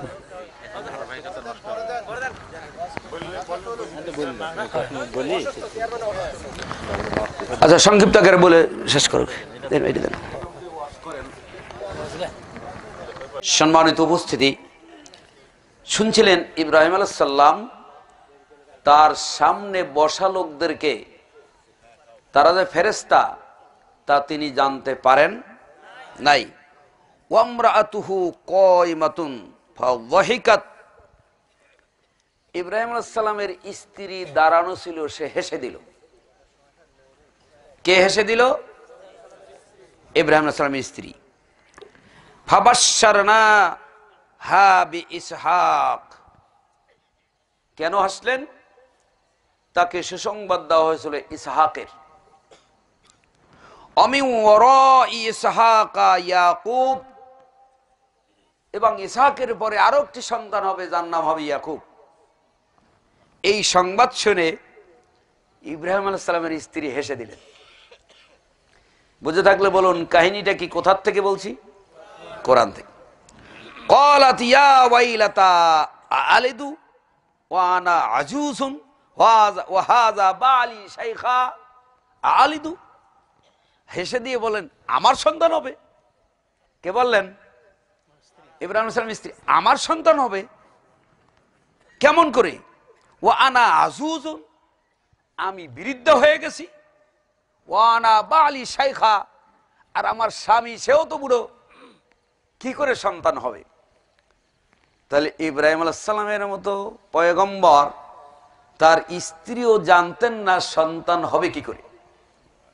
এই গায়েবের খবরটি তিনিও জানতেন না। ইন্না হাযা লাশাইউন আজীব, নিশ্চয়ই এটা একটা আশ্চর্যের ঘটনা। ইব্রাহিম আলাইহিস সালামের স্ত্রী বললেন, এটা একটা আশ্চর্য, এই বুড়ো বয়সে সন্তান হবে কি করে? এটা তারা বুঝতে পারলেন না। ক্বালু আতা'জাবিনা মিন আমরিল্লাহ, ফেরেশতারা বললেন, আল্লাহর হুকুমের ব্যাপারে আপনারা আশ্চর্য বোধ করছেন? তাহলে আশ্চর্য বোধ করলেন স্ত্রী, পয়গম্বরের স্ত্রী হয়েও তিনি বুঝতে পারলেন না, আশ্চর্যান্বিত হলেন। তার মানে গায়েবের খবর তিনিও জানতেন না। ওয়ালাম্মা জাআত রুসুলুনা লুতান সিআ বিহিম ওয়া যাকা বিহিম যারআন ওয়া ক্বালা হাযা ইয়াউমুন আসীব। ফেরেশতারা যখন লূত আলাইহিস সালামের কাছে গেলেন, কওমে লূত সম্পর্কে জানেন আপনারা কেউ? লূত জাতি এমন একটা জাতি ছিল যারা পুরুষে পুরুষে জেনা করত, আর যেই অপরাধের কারণে আল্লাহ জমিনটাকে উল্টাইয়ে তাদেরকে গজব দিয়ে শেষ করে দিয়েছেন। আল্লাহু আকবার। তাহলে লূত আলাইহিস সালামের কাছে যখন ফেরেশতারা গেলেন, লূত আলাইহিস সালাম বললেন, এটা অত্যন্ত কঠিন সময়, ইয়াউমুন আসীব, এই দিনটা আমার কাছে খুব কঠিন দিন। কেন? ওয়াজাআহু কওমুহু ইহরাউনা ইলাইহি, তার জাতিরা দৌড়ে দৌড়ে আসতে লাগলো। ফেরেশতারা চেহারা সুন্দর, এদের দেখে এদের সাথে অপকর্ম করার জন্য দৌড়েই দৌড়ে আসতে লাগলো। অমিন কাবলু কানু ইয়ামালুনা সাইয়্যাত, তার আগের থেকে এই অপকর্ম করত, এই পুরুষ পরিজনা করত। ক্বালা ইয়া কওমি হাউলাই বানাতি হুন্না আতহুরু লাকুম ফাত্তাকুল্লাহ, হে আমার জাতি, হ্যাঁ আমার কওম, তোমরা খবরদার আমার মেহমানদের সাথে অপকর্ম করো না। এই এই অপকর্ম তোমরা করো না, খবরদার। আমার পবিত্র মেয়ে আছে, অনেকগুলো মেয়ে আছে, তাদের সাথে তোমরা দরকার হয় অপকর্ম করো, তবু আমার মেহমানদেরকে তোমরা অপমান করিও না। আল্লাহু আকবার। পয়গম্বর ছিলেন লূত আলাইহিস সালাম। দেখেন লূত আলাইহিস সালাম শেষ পর্যন্ত বললেন, আলা তুখজুনা ফি যায়ফি, আমার মেহমানদেরকে অপমান করিও না। আলাইসা মিনকুম রাসূলুন রশীদ, তোমাদের মধ্যে কি একজনও ভালো মানুষ নাই আমার কথাগুলো বোঝার মতো? আফসোস করে বলেন, কত অসহায় পয়গম্বর, কত অসহায় হয়েছিলেন সেই সময়টা, যদি এখনো তো বুঝতে পারতেন। ক্বালু লাকাদ আলিমতা মা লানা ফি বানাতিকা মিন হাক্কিন, ও লূত, তুমি তো জানো তোমাদের মেয়েদেরকে দিয়ে আমাদের কোনো কাজ নাই, মেয়েদেরকে দিয়ে আমাদের কোনো দরকার নেই। ওয়াইন্নাকা লাতা'লামু মা নুরিদ, তুমি তো জানো আমরা কি চাই, আমরা কি জন্য দৌড়ে এসেছি তো তুমি জানো। ক্বালু লাউ আন্না লি বিকুম কুওয়াতান আও আওয়া ইলা রুকনিন শাদীদ, পয়গম্বর লূত তিনি বলেন, আরে আমার যদি এখন শক্তি থাকতো আমি প্রতিবাদ করতাম, অথবা আমি যদি এমন কোনো জায়গায় যেয়ে পালাইতে পারতাম। এই আফসোস করতে লাগলেন লূত আলাইহিস সালাম পয়গম্বর হয়ে এত বড় বিপদের সম্মুখীন হয়েছিলেন। ক্বালু ইয়া লূতু ইন্না রাসূলু রাব্বিকা লাইয়াসিলু ইলাইকা, ফেরেশতারা বলল, লূত চিন্তা করো না, ভয় করো না, আল্লাহ আমাদেরকে প্রেরণ করেছেন তাদের শায়েস্তা করার জন্য। ফাসরি বিআহলিকা বিকিতইম মিনাল লাইল, রাত্রের কিছু অংশ বাকি থাকতে আপনি তাড়াতাড়ি এই এলাকা ছেড়ে তাড়াতাড়ি পালান। ওয়ালা ইয়ালতাফিত মিনকুম আহাদুন, কেউ যেন পিছনের দিকে ফিরে না তাকায়, ইল্লা ইমরাতাকা, কিন্তু আপনার স্ত্রীকে নেবেন না সাথে। লূত আলাইহিস সালামের স্ত্রী কি ছিল? কাফের ছিল। নূহ আলাইহিস সালামের ছেলে কি ছিল? কাফের ছিল। ইব্রাহিম আলাইহিস সালামের পিতা কি ছিল? কাফের ছিল। সারা জীবন বুঝিয়েছেন, পথে আসে নাই, তাই বলে তাদের নবুয়তি ক্যান্সেল হয় নাই। ইল্লা ইমরাতাক, আপনার স্ত্রীকে নেবেন না। ইন্নাহু মুসিবাহা মা আসাবাহুম, নিশ্চয়ই আল্লাহর পক্ষ থেকে যে গজব আসার তা তাদের উপরে আসবে। ইন্না মাউইদুহুম হুমুস সুবহা, সকালবেলায় গজবটা আসবে, আল্লাহর ওয়াদা পূরণ হবে। লাইসা সুবহু বিকরিব, সকাল কি অতি নিকটে নয়? আল্লাহ রাব্বুল আলামিন বলেন ফালাম্মা জাআ আমরুনা জালনা আলাইহা সাফিলাহা ওয়া আমতারনা হিজারাম মিন সিজিল। আল্লাহু আকবার। আল্লাহ রাব্বুল আলামিন বলেন আমি চিরদিনের জন্য শায়েস্তা করে তামাম পৃথিবীবাসীর জন্য শিক্ষণীয় বিষয় রাখলাম, জমিনটাকে ফেরেশতা দিয়ে উল্টেই দিয়ে চাপা মাটি দিয়ে এরপরে পাথরের বৃষ্টি বর্ষণ করে তাদেরকে শেষ করে দিয়েছি। সে আল্লাহ এখনো আছেন না নাই? এই আয়াতগুলোর দ্বারা কি বুঝলেন? লূত আলাইহিস সালাম গায়েবের খবর জানতেন? হ্যাঁ, জানতেন না। ইব্রাহিম আলাইহিস সালাম জানতেন না। আচ্ছা, আমাদের নবী মুহাম্মদ সাল্লাল্লাহু আলাইহি ওয়াসাল্লাম তিনি কি জানতেন? সূরা আরাফের 188 নম্বরে আল্লাহ বলে দিয়েছেন, ওয়ালাউ কুনতু আলামুল গায়বা লাস্তাকসারতু মিনাল খাইরি ওয়া মা মাসসানিয়াস সু। হে নবী বলে দিন, হে নবী আপনি বলে দিন, হে নবী আপনি বলে দিন, আমি মুহাম্মদ সাল্লাল্লাহু আলাইহি ওয়াসাল্লাম যদি কোনো অদৃশ্যের খবর গায়েবের খবর জানতাম তাহলে অবশ্যই কোনো বিপদ মুসিবত অকল্যাণ আমাকে স্পষ্ট করতো না, সদা সর্বদা আমি কল্যাণের মধ্যে নিয়োজিত থাকতাম। এটা কোরআনের আয়াত বললাম না গীতা বললাম? কোরআনের এই আয়াতে কি বোঝা গেল? মুহাম্মদ সাল্লাল্লাহু আলাইহি ওয়াসাল্লাম গায়েবের খবর জানতেন। মৃত্যু ব্যক্তি গায়েবের খবর জানেন মনে হয়, কবরের ব্যক্তি জানেন? কবরের কথা আল্লাহ কি বলেন? সূরা ফাতির 22 নম্বর আয়াত, ওমা ইয়াস্তাউবিল আহইয়া ওয়াল আমওয়াত ওয়ালাল আমওয়াত। কখনো জীবিত এবং মৃত্যু ব্যক্তি এক নয়। ইন্নাল্লাহা ইউসমিউ মান ইয়াশা, নিশ্চয় আল্লাহ যাকে ইচ্ছা তাকে শোনাইতে পারেন। ওমা আনতা বিমুসমিইন মান ফিল কুবুর, নিশ্চয়ই কবরে শায়িত ব্যক্তিকে আপনি কিছুই শোনাইতে পারবেন না। কবরে যারা শায়িত হয় তাদেরকে কিছুই শোনাইতে, বুঝে থাকলে বলুন কথাটা কে বলছেন? কবরবাসী কিছু শুনতে পায় না। আবার বলছে শুনতে পায় না, শুনতে পায় না, পায় না, পায় না এবং কখনো পায় না। অথচ এই দেশের মুসলমানেরা বিশ্বাস করে কবরের কাছে গিয়ে চাইলে কবরে যিনি আছেন উনি শুনতে পায়। এদেশের একদল লোকেরা আছে তাবলিগ জামাত করে, আমি তাদের গীবত করছি না, তাদেরকে গালি দিচ্ছি না, তাদের বইয়ের মধ্যে লেখা যে ফাজাইলে দরুদের মধ্যে কোনো ব্যক্তি রসুলের কবরের কাছে গিয়া অসহায় হয়ে পড়ছে, এখন একটু ঘুমের মতো আসছে, উঠে দেখে রুটি হাতে এক ব্যক্তিকে, কে তুমি? আমি তোমাদের রসুল, তোমার দুঃখে দুঃখী হইয়া আমি তোমার জন্য রুটি নিয়ে এসেছি। দেখলেন 36 এবং 37 হিজরিতে জামাল যুদ্ধ এবং সিফফিনের যুদ্ধ হয়। এক পক্ষের নেতৃত্ব দিচ্ছেন আলী রাদিয়াল্লাহু তাআলা আনহু, আর এক পক্ষের নেতৃত্ব দিচ্ছেন আয়েশা সিদ্দিকা রাদিয়াল্লাহু তাআলা আনহা। যুদ্ধ হয়েছে, উটের পা কাটা হয়েছে, আয়েশা সিদ্দিকা রাদিয়াল্লাহু তাআলা আনহাকে বন্দী করা হয়েছে। নবী কবরে থেকে একটু ডাইকে বলতে পারলেন, আলী তুই এটা করিস না। 36 হিজরিতে আলী রাদিয়াল্লাহু তাআলা এবং মুআবিয়া রাদিয়াল্লাহু তাআলা যুদ্ধ হলো, তুমুল যুদ্ধ। নবী একটু ডাক দিয়ে বলতে পারলেন না, মুআবিয়া তুই এটা করিস না।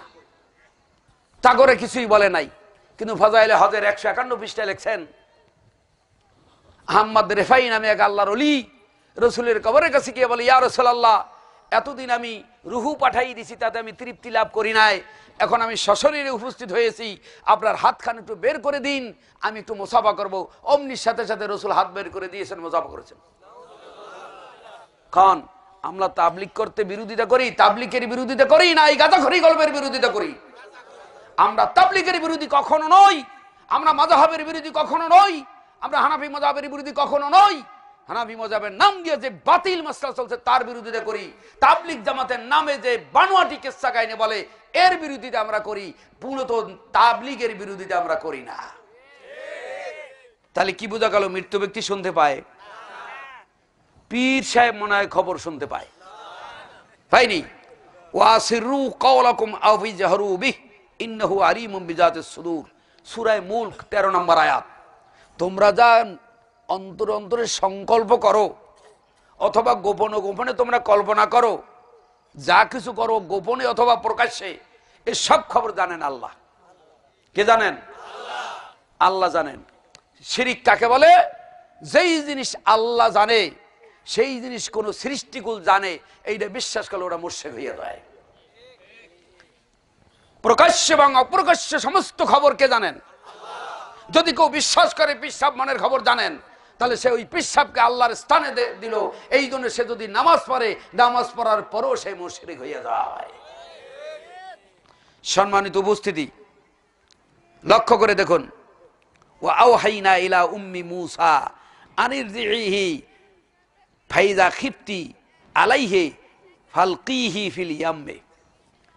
আল্লাহ পাক বলেন, পরবর্তীতে মুসারে বলছেন, মুসা তোমার মায়ের কাছে আমি ওহী নাজিল করে জানিয়ে দিয়েছিলাম যে তোমার সন্তানকে তুমি দুধ পান করাও, তবে যদি তুমি ভয় পাও, যদি তোমার সন্দেহ হয়, তাহলে তুমি নদীতে ফেলে দিও, লোহিত সাগরে ফেলে দিও। ওয়ালা তাখাফি ওয়ালা তাহজানি, নদীতে ফেলতে গিয়ে ভয়ও করবে না, চিন্তাও করবে না। কেন? ইন্না রাদুহু ইলাইকা, অবশ্যই অদূর ভবিষ্যতে আবার মুসাকে তোমার কোলে আমি ফিরিয়ে দেব। ওয়াজাইলুহু মিনাল মুসলিমিন, এবং আমি মুসলমানদের নেতা বানাবো তাকে। কে বললেন? এত বড় পয়গম্বর, যেই পয়গম্বরের নাম সবচেয়ে বেশি কোরআনে, সে হলো মুসা আলাইহিস সালাম। এই মুসা আলাইহিস সালামের একটা কাহিনী বলতেছেন আল্লাহ, ওয়াজ করতেছেন। কি? ওয়া দাখালাল মাদিনাতা আলা হিনা গাফলাতিন মিনহা মিন আহলিহা, এমন একটা সময় শহরের ভিতরে প্রবেশ করল মুসা আলাইহিস সালাম, যখন সেই শহরের লোকজন ঘুমিয়েছিল। ফাওয়াজাদা ফিহা রাজুলাইন ইয়াকতাতিলানি, দুই ব্যক্তিকে পাইল যারা লড়াই করতেছে, যুদ্ধ করতেছে, একজন আরেকজনের বিরুদ্ধে ঝগড়া লাগিয়েছে তুমুল ভাবে। হাযা মিন শিয়াতিহি ওয়া হাযা মিন আদুবিহি, একজন হলো মুসা নবীর গোত্রের আর একজন হলো ফেরাউনের গোত্রের। ফাস্তাগাসুহুল্লাযী বিন শিয়াতিহি আলাল্লাযীনা মিন আদুবিহি, যে মুসা আলাইহিস সালামের বংশের, সে মুসা আলাইহিস সালামকে ডাক দিল সাহায্য পাওয়ার জন্য, যে তাড়াতাড়ি আসুন, আমার শত্রু আমাকে হেস্তনস্ত করতেছে, আপনি আমাকে সাহায্য করুন। ফা ওয়াকাজাহু মুসা, মুসা আলাইহিস সালাম তাকে এক ঘুষি মারলেন। কি মারলেন? এক ঘুষি মারলেন। ফা কজা আলাইহি, এক ঘুষিতে কাম শেষ, মরে গেছে। এক ঘুষিতে কি হয়েছে? মরে গিয়েছে। ক্বালা হাযা মিন আমালিশ শাইতান, মুসা নবী পয়গম্বর, তিনি বলছেন হায় হায় হায় হায়, এটা একটা শয়তানের কাজ হয়ে গেল। উনি ঘুষি মারছেন ঠিক, কিন্তু এই ঘুষি যে মরে যাবে এটা তিনি জানতেন না। নিজে বলছেন হাযা মিন আমালিশ শাইতান, এটা একটা শয়তানের কাজ হয়ে গেল। তাহলে এর ঘুষিতে যে মুসা আলাইহিস সালামের ঘুষিতে যে মরে যাবে, এটা মুসা আলাইহিস সালাম গায়েবের খবর জানতেন না। সুলাইমান আলাইহিস সালামের একটা ঘটনা, কিলা লাহাদ খুলিস সরহা, রানী বিলকিসকে যখন দাওয়াত দিলেন, এই ঘটনা পাবেন সূরা নামলের 15 এবং 44 নম্বর আয়াতে। রানী বিলকিসকে যখন দাওয়াত দিয়েছিল সুলাইমান আলাইহিস সালাম, তখন তার প্রাসাদের মধ্যে প্রবেশ করার জন্য বললেন। ফালাম্মা রাতু হাসিবাতুহু লুজ্জাতান ওয়া কাশাফাত আন সাকিহা, কাছের উপরে পানির উপরে কাঁচ দিয়ে রাস্তা বানিয়েছিল কোরআন বলে সুলাইমান আলাইহিস সালাম। এই রাস্তার উপর দিয়ে যখন যাবে, রানী বিলকিস এটাকে পানি মনে করে তার কি করলেন? তিনি কি করলেন? আনসাকিহা ওয়া কাশাফাত আনসাকিহা, তিনি তার হাঁটুর কাপড় উঠেই ফেললেন, জায়গায় ফেলছেন, উঁচু করে ফেলছেন, মনে করছে পানি। সুলাইমান আলাইহিস সালাম বললেন, আপনি কি করতেছেন?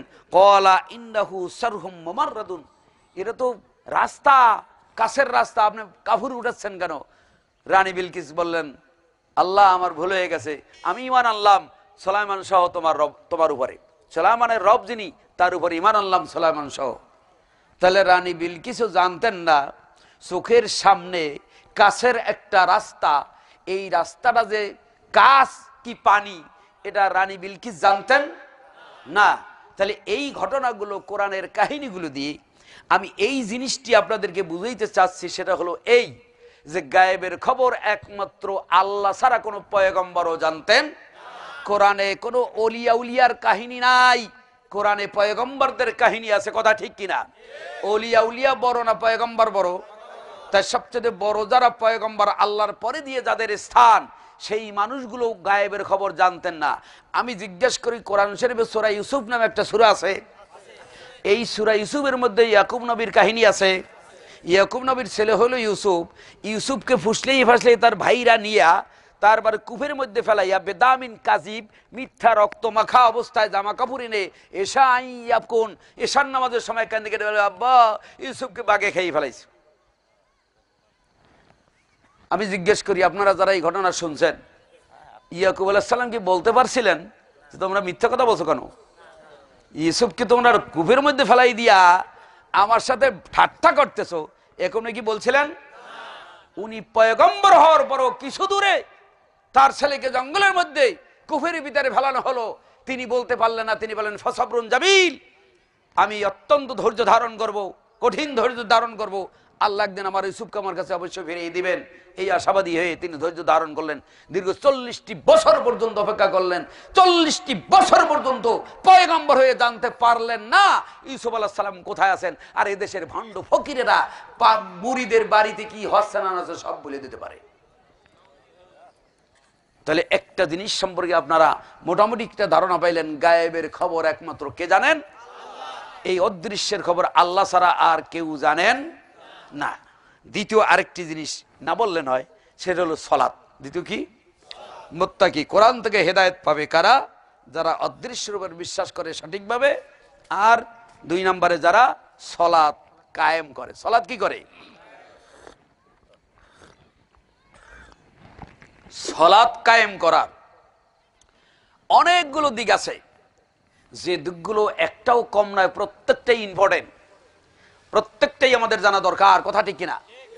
তার মধ্যে একটি জিনিস হলো, সব তো বলার সময় নেই, সময় তো আমার শেষ হয়ে গেছেই, তবুও এই বিষয়টা আমার কিছু বলতে হবে, যেহেতু নিয়ত করে এসেছি। আর এরপরে জীবনে আর দেখা হয় কিনা তাও জানি না। এর মধ্যে সবচেয়ে ইম্পর্টেন্ট একটি বিষয়, যে বিষয়টি হলো রাসূল সাল্লাল্লাহু আলাইহি ওয়াসাল্লাম বলেছেন, লা সলাতা লিমান লাম ইয়াকরা বিফাতিহাতিল কিতাব। কোন ব্যক্তির সালাত আদায় হবে না সূরা ফাতিহা ব্যতীত। রফলি আদায় না করলে নামাজ অসম্পূর্ণ হবে, পরিপূর্ণ হবে না। হাত ঠিক মতো না বাঁধলে সালাত পরিপূর্ণ হবে না। অন্য অন্য জিনিসগুলো কমতি হলে নামাজ পরিপূর্ণ হবে না, কিন্তু নামাজ হবেই না, এ কথা নাই। কিন্তু সূরা ফাতিহা ছাড়া সালাত হবেই না, কথা ঠিক কিনা? সূরা ফাতিহা ছাড়া সালাত আদায় হবে না। কিছু যুক্তি দিয়ে আপনাদেরকে আগে বলি, তারপরে আমি এই দুইটা কিতাব নিয়ে এসেছি এখানে, এর থেকে কিছু আপনাদের উদ্ধৃতি দেখাবো ইনশাআল্লাহুর রহমান। যারা আজকে বলে ইমামের পিছনে সূরা ফাতিহা পড়া লাগবে না, তাদের কিতাবে কি লেখা আর তাদের ইমাম কি বলছে, তাদের গুরু কি বলছে, আবু হানিফা রাহমাতুল্লাহ কি বলছে, জানা দরকার কিনা? কি দরকার কিনা? আর আমরা তো গোপনে কথা বলি না, আমাদের কটা রেকর্ডিং হয়, ভিডিও হয়, এ ফাঁকি দেওয়ার কোনো কায়দা নাই, কথা ঠিক কিনা? আর এগুলো শুধু এই বাংলাদেশে দেখে না, এই ভিডিওগুলো সারা বিশ্বে পৃথিবীর 154টা রাষ্ট্রে দেখে। সম্মানিত উপস্থিতি, আমি জিজ্ঞেস করি, সালাত হবে না কে বলেছেন? সূরা ফাতিহা ছাড়া সালাত হবে না, রাসূল বলেছেন, কথা ঠিক কিনা? এখন এই সালাত হবে না, এক পক্ষ বলছেন সালাত হবে না, আর এক পক্ষ বলছেন ইমামের পিছনে সূরা ফাতিহা বলে নামাজ হবে না, পড়লে হবে না, আরেক দলে বলছেন না পড়লে হবে না। দুইটি সাংঘর্ষিক মাসালা। আমি জিজ্ঞেস করি, আপনাদের এলাকায় কিরকম নামাজ তা তো আমি জানি না। ইমাম সাহেবের পিছনে যখন আল্লাহু আকবার বলে, মুক্তাদি আল্লাহু আকবার বলে, হাত বাঁধে, সানা পড়ে, ওমা রুকুর তাসবিহ পড়ে, সেজদার তাসবিহ পড়ে, তাশাহুদ পড়ে, দোয়া মাসুরা পড়ে, সবই পড়ে না একটা ফাতিহা পড়ে না। যেই জিনিসটি না পড়লে সালাত হবে না, দেখেন আঘাত কোথায় করছে, মুসলিম জাতির সর্বনাশ কোথায় করেছে। যেই জিনিসটি না পড়লে সালাত হবে না, ঠিক সেই জিনিসটি আঘাত করেছে, সেই জায়গায় সেইটাই বাদ দিয়েছে। চিন্তা করে দেখেছেন, আসল জিনিসটাই বাদ দিছে। আমি জিজ্ঞেস করি, সূরা ফাতিহাটা কি এমন একটা পাপের জিনিস যেটা পড়লে পাপ হবে? তাহলে ইমাম সাহেবের সাথে সাথে মুক্তাদি সব পড়লো, পড়তে পারবে না শুধু সূরা ফাতিহা। এটা কি নবীর মহব্বত হলো না নবীর সাথে দুশ্মনী হলো? এইবারে দেখুন, আমাদের দলিল হলো বুখারী শরীফের 756 নম্বর হাদিস, কোন কোন অনুবাদে 712 নম্বর হাদিস। আল্লাহ নবী সাল্লাল্লাহু আলাইহি ওয়াসাল্লাম বলছেন, কোন ব্যক্তির সালাত হবে না সূরা ফাতিহা ব্যতীত। দেখবেন ইন্টারনেটে অনেক কাটিং তাদের আছে, বক্তব্যের মধ্যে বলেছেন, হ্যাঁ সালাত হবে না তাতে তো আমরাও বিশ্বাসী। কোন ব্যক্তির সালাত হবে না, কিন্তু মুক্তাদি ব্যতীত। ফাঁকি দেয় কোথায়? লা সলাতা ইল্লা বিফাতিহাতিল কিতাব, এই হাদিসটি বলেন। লা সলাতা লিমান, এই শব্দটা বলেন না। যেই হাদিসটিতে লিমান শব্দ আছে এই হাদিসটি বলে না, বলে লা সলাতা ইল্লা বিফাতিহাতিল কিতাব। লা সলাতা ইল্লা বিফাতিহাতিল কিতাব, সূরা ফাতিহা ছাড়া সালাত হবে না, এই হলো অর্থ। আর লা সলাতা লিমান লাম ইয়াকরা বিফাতিহাতিল কিতাব, এই লিমান হলো জবিউল উকুল, উমুমানের জন্য ব্যবহৃত, অর্থাৎ কোনো মানুষের নামাজ হবে না। মান অর্থ এনি ম্যান, যে কোনো ব্যক্তি, নারী হতে পারে, পুরুষ হতে পারে, ইমাম হতে পারে, মুক্তাদি হতে পারে, সুন্দর হতে পারে, কালো হতে পারে, ধনী হতে পারে, গরিব হতে পারে, আলেম হতে পারে, জাহেল হতে পারে, যে কোনো ব্যক্তি সালাত আদায় করতে চায়, লিমানের দ্বারা বুঝায় কোনো ব্যক্তির সালাত হবে না সূরা ফাতিহা ব্যতীত। এই অর্থটা করেন না, মান শব্দটাকে বাদ দিয়ে তারা বলেন। এক, তাহলে আপনারা বুঝলেন বুখারী শরীফের এই হাদিসটি দিয়ে, অরিজিনাল বুখারী দিল্লি রশিদিয়া ফেরেশতা বা প্রথম জিলদ এর 104 নম্বর পৃষ্ঠার 24 নম্বর লাইনের নিচে হাদিস, আল্লাহ নবী সাল্লাল্লাহু আলাইহি ওয়াসাল্লাম বলেছেন কোন ব্যক্তির সালাত হবে না সূরা ফাতিহা ব্যতীত। তাহলে এই লিমানের মধ্যে যে কোনো ব্যক্তি আছে, বুঝতে পেরেছেন? এইবারে আসেন, যারা পড়েন না সূরা ফাতিহা তাদের দলিল বেশি। শুনুন, যারা ইমামের পিছনে সূরা ফাতিহা না পড়ার পক্ষে তাদের দলিল অনেক, আর যারা সূরা ফাতিহা পড়ার পক্ষে তাদের দলিল কম।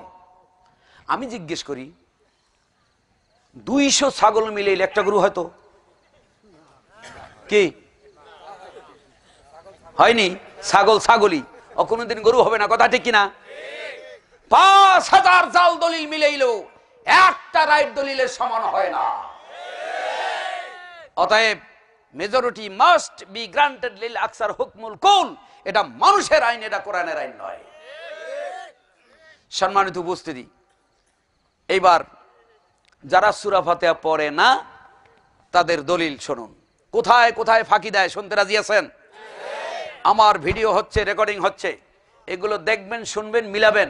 যদি মিলে মানবেন, না মিলিলে আমার গালে জুতা মারলেও আমি দুঃখ পাবো না।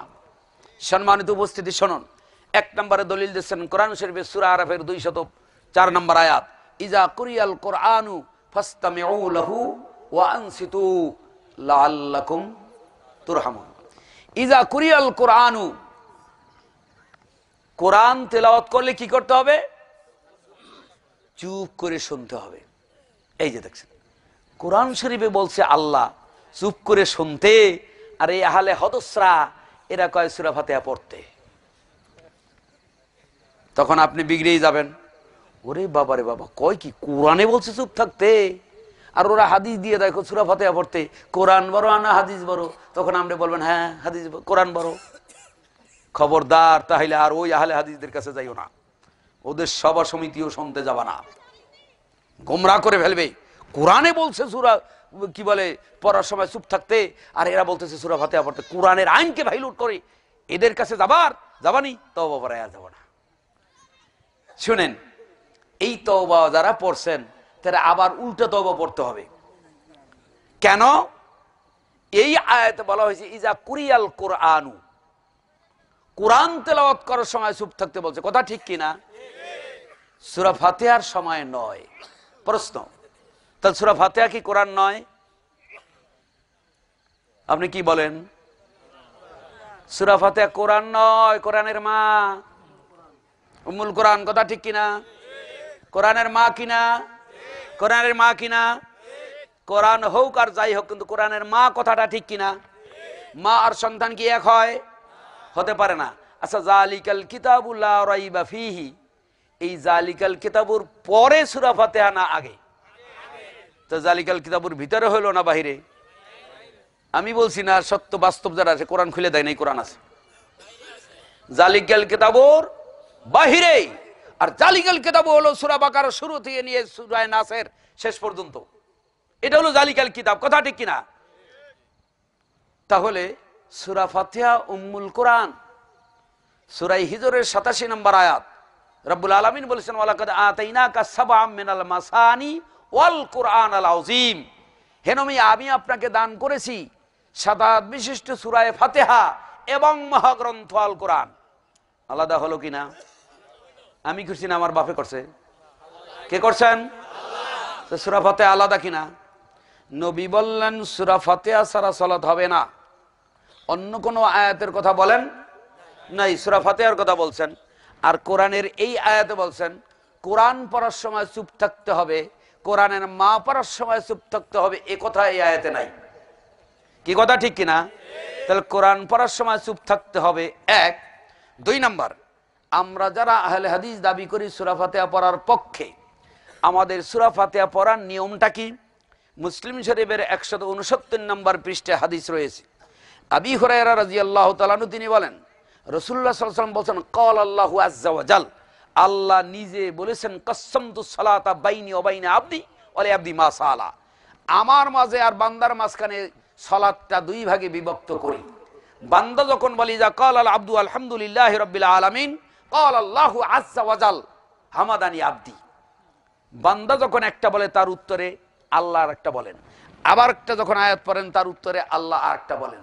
আমাদের পড়ার নিয়ম হলো আলহামদুলিল্লাহি রাব্বিল আলামিন আর রহমানির রহিম, থেমে থেমে পড়া। তাহলে ইমাম সাহেব যখন সূরা ফাতিহার প্রথম আয়াত পড়লো, এরপরে যখন চুপ থাকলো, তখন মুক্তাদি যদি পড়ে তাহলে কোরআন মানা হয় না? হয় না? কোরআন পড়ার সময় চুপ থাকলাম, কিন্তু অবসর টাইমে আমি পড়ে নিলাম, সূরা ফাতিহাও পড়া হলো এবং কোরআনও শোনা হলো। 2টা হলো কিনা? 2টা হলো কিনা? এখন 1 নম্বর দলিল দেয় কোরআন পড়ার সময় চুপ থাকতে হবে, কিন্তু কোরআন যে আসলে কতটুকু, সূরা ফাতিহা যে কোরআনের মা আর এগুলো যে সন্তান, এর জন্য আলাদা হুকুম, ওর জন্য সূরা ফাতিহার জন্য আলাদা হুকুম। কেমনে? কেরাত বলা হয়, কেরাতের নিয়ম হলো বড় আয়াত কমপক্ষে 1টি, ছোট আয়াত 3টি। কথা ঠিক কিনা? কোরআন শরীফের সূরা বাকারা থেকে নিয়ে সূরা নাস পর্যন্ত যে কোনো সূরার 3টি আয়াত পড়লে নামাজ হয়ে যাবে, কিন্তু সূরা ফাতিহার 3 আয়াত পড়লে কি হবে? এটা কেমন কথা কইলেন? কে পেশ লাগলো নি? সূরা ফাতিহার সম্পূর্ণ সূরা পড়তে হবে, তা না হলে নামাজ হবে না। কি কথা ঠিক কিনা? তাহলে 114টা সূরার 3টা আয়াত পড়লে হবে, শুধু সূরা ফাতিহার 3টা আয়াত পড়লে হবে না কেন? এর জবাব দাও যারা সূরা ফাতিহা পড়তে চাও না। সম্মানিত উপস্থিতি, ফরিদপুরে মানুষ নদীর পাড়ে গিয়ে পায়খানা করে, মাথা উঁচু করে মনে করে আমার কেউ দেখে না, আসলে সবাই দেখে, ও নিজে বোঝে না। সম্মানিত উপস্থিতি, দেখেন এই কিতাবটার নাম হলো হেদায়া। নাম কি? হেদায়া। হেদায়া, এই হেদায়া কিতাবে লেখছে কি দেখেন, এই দেখেন, ইজা কুরিয়াল কুরআনু ফাসতামিউ লাহু ওয়া আনসিতু, দেখছেন? ওয়া হাযা মুরসালুন ওয়া দারুকুতনি মিন হাদিসে আবি হুরায়রাতা রাদিয়াল্লাহু তাআলা আনহু নুজিলাত হাযিহিল আয়াতু ফি রাফ'i সাউত, নুজিলাত হাযিহিল আয়াতু ফি রাফ'i সাউত। এই যে ইজা কুরিয়াল কুরআনু, এই আয়াতটা নাজিল হয়েছে রাফ'i সাউতের ব্যাপারে। আবু জাহেল বলছিল তোমরা মুহাম্মাদের কালাম শুনো, লা তাসমাউ লিহাযাল কুরআন আলগাউ ফীহি, গন্ডগোল করো, মুহাম্মাদের কোরআন শোনো না, সেই উদ্দেশ্যে এই আয়াত নাজিল হয়েছে। বুঝে থাকলে বলুন কোন কিতাব থেকে বলছি? কোন মাযহাবের কিতাব এটা? হানাফি মাযহাবের সাধারণ কিতাব না মেইন কিতাব? হানাফি মাযহাবের সবচাইতে মেইন কিতাব যেটি, সেই কিতাব দিয়ে বললাম। তাহলে এই ইজা কুরিয়াল কোরআন দিয়ে যারা সূরা ফাতিহাকে বন্ধ করতে চায়, বুঝতে হবে তারা 2টি রোগে আক্রান্ত। হয় তারা বুঝে নাই, আর না হয় বুঝার পরও জেনে শুনে জাতিকে ধোঁকা দিচ্ছে। হে মুসলিম জাতি, গেল এই আয়াত। দেখেন এরপরে কি বলছেন, অনেক দলিল বলা হয়েছে। ইবনে হিব্বান আন আব্দুর রাজ্জাক ও দারুকুতনি মওকুফান বেলফজে ফিহি জুমরাতান, বলা হয়েছে আন্নাল্লাযী ইয়াকরাউ খালফাল ইমামে ফিহি জুমরাতুন, ইমামের পিছনে যদি কেউ সূরা ফাতিহা পড়ে বা কেরাত পড়ে তাহলে তার মুখে আগুন দাও, তার মুখে কি দাও? আগুন দাও। আখরাজাহু ইবনে হিব্বান ও আবি শায়বা, আব্দুর রাজ্জাক, দারুকুতনি, এই কিতাবগুলোর মধ্যে আছে মাওকুফান। মাওকুফ এ হাদিস রসুল বলেন না, রসুল পর্যন্ত সনদ পৌঁছে নাই। কোন কিতাব দিয়ে বললাম? তাদের কিতাব। এরপরে বলছেন যে আখরাজাহু ইবনে আবি শায়বাতা আব্দুর রাজ্জাক দারুকুতনি ক্বালা ফি রাওয়ায়াতিন ওয়ান আলী মান কারা খলফাল ইমামে ফাকাদ আখতা, যে ব্যক্তি ইমামের পিছনে কেরাত পড়লো সে ব্যক্তি ভুল করলো, তার নামাজ হয় নাই। মুসান্নাফ ইবনে আবি শায়বার মধ্যে রয়েছে এবং দারুকুতনির মধ্যে রয়েছে মওকুফান ও যআফাহুল বুখারী, ইমাম বুখারী এটাকে যঈফ বলেছেন। এরকম যত দলিল আছে তার মধ্যে আরেকটা হলো, যে ব্যক্তি ইমামের পিছনে সূরা ফাতিহা পড়ে সে ব্যক্তির মুখে মাটি দাও, সে ব্যক্তির মুখে কি দাও? মাটি মারো, মাটি দিয়ে তার মুখ ভরে দাও। মান কারা খলফাল ইমামে মুলিয়া ফুহু নারান, আগুন দাও এবং মাটি দাও। আখরাজাহু ইবনে হিব্বান ফি যুআফায়ে আন্নাহুম ফিহি মামুন ইবনে আহমদ আহাদুল কাজ্জাবিন।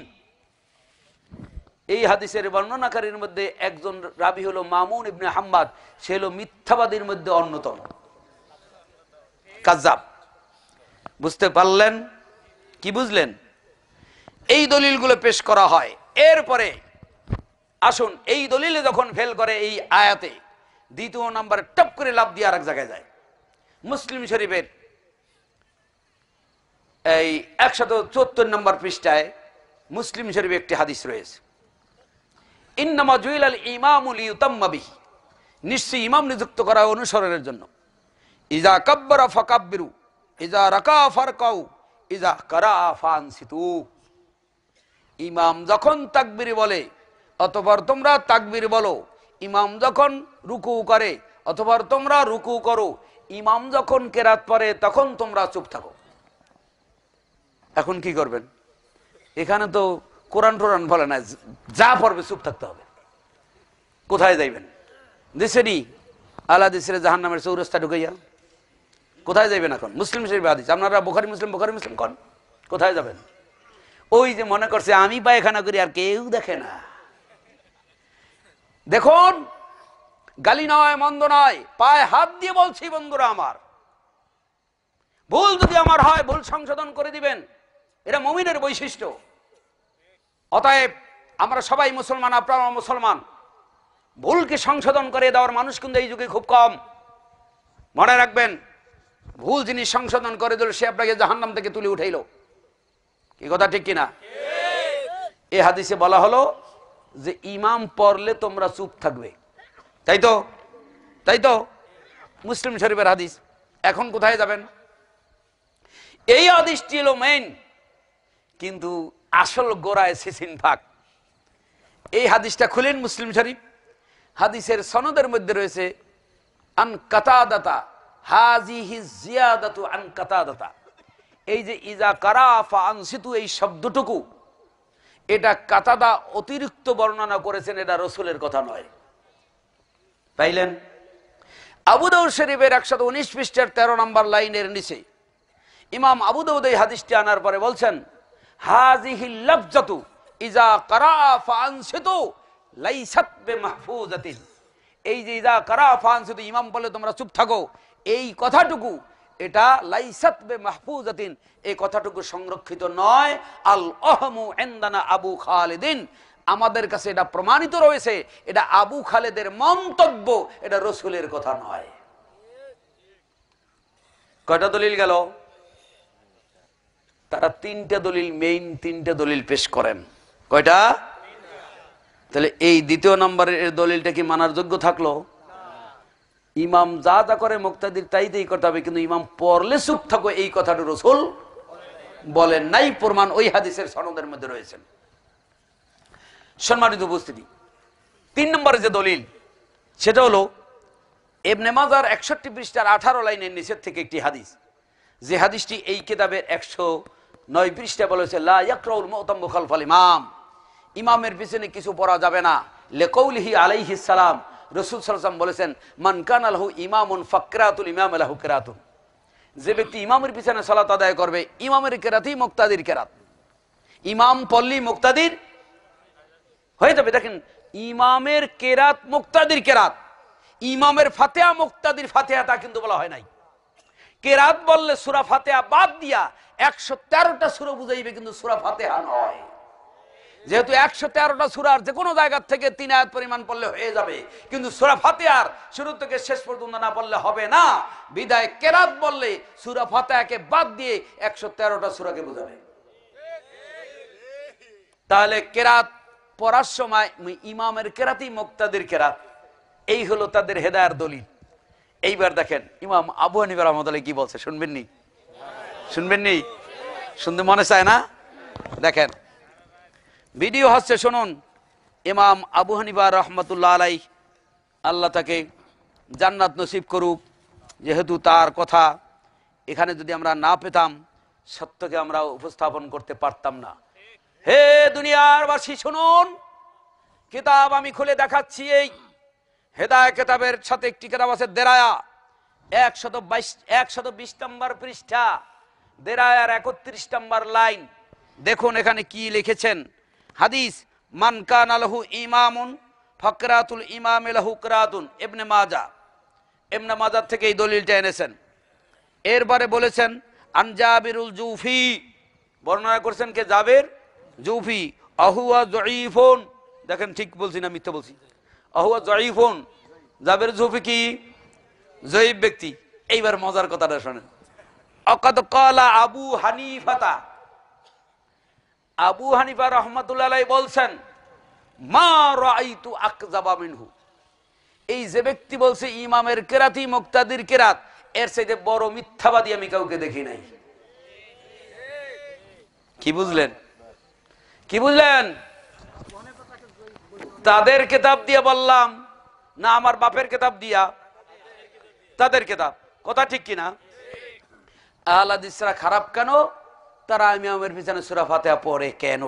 এইটা অপরাধ, তাই না?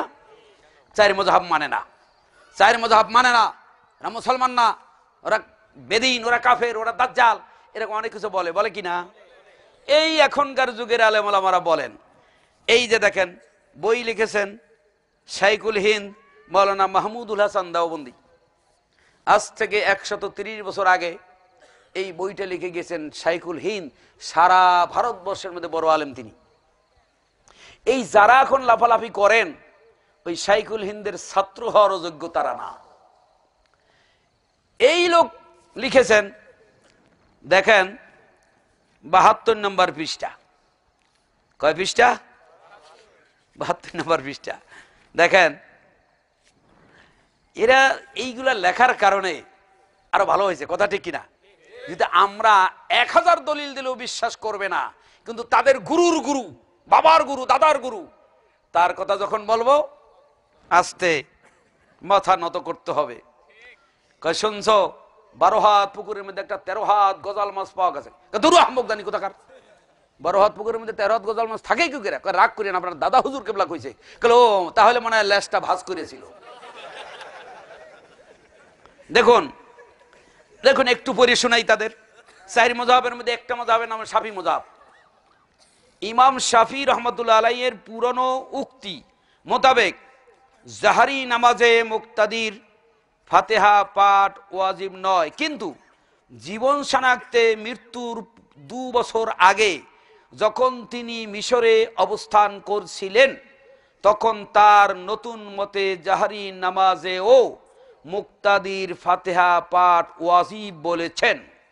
শাফি মতাবলম্বী ফতুয়া দেন নতুন মত অনুযায়ী এটি তাদের মত। তাহলে শাফি মাযহাব অনুযায়ী সূরা ফাতিহা পড়া ওয়াজিব। এই কথা ঠিক কিনা? উপরমই থুক ফেলায়, এই থুক যে নিজের মাথায় পড়ে এতটুকু হুঁশ নাই। আহলে হাদিসদেরকে গালি দেয় এরা সূরা ফাতিহা পড়ে কেন? এই গালিটা যে তাদের চার মাযহাবের এক মাযহাবের গায়ে যাই পড়তেছে এইটুকু হুঁশ নাই। তাদের বই দিয়ে দেখাইলাম তোহফায়ে আহলে হাদিস 72 নম্বর পৃষ্ঠা, জোরে বলছি না আস্তে? রেকর্ডিং হচ্ছে না? হচ্ছে না? ভালো করে শুনে নিয়েন। দাদার দাদা গুরু, বাবার গুরু, দাদার গুরু, তার গুরু, তার গুরু, তার গুরু, সবচেয়ে বড় গুরু এক নামে যাকে চেনে সারা ভারতবর্ষে, সেই লোকের লেখা বই দিয়ে দেখাইলাম 72 নম্বর পৃষ্ঠা, যে শাফি মাযহাবে মুক্তাদির সূরা ফাতিহা জেহেরি হোক অথবা আস্তে হোক, মুক্তাদির সূরা ফাতিহা পড়া ওয়াজিব।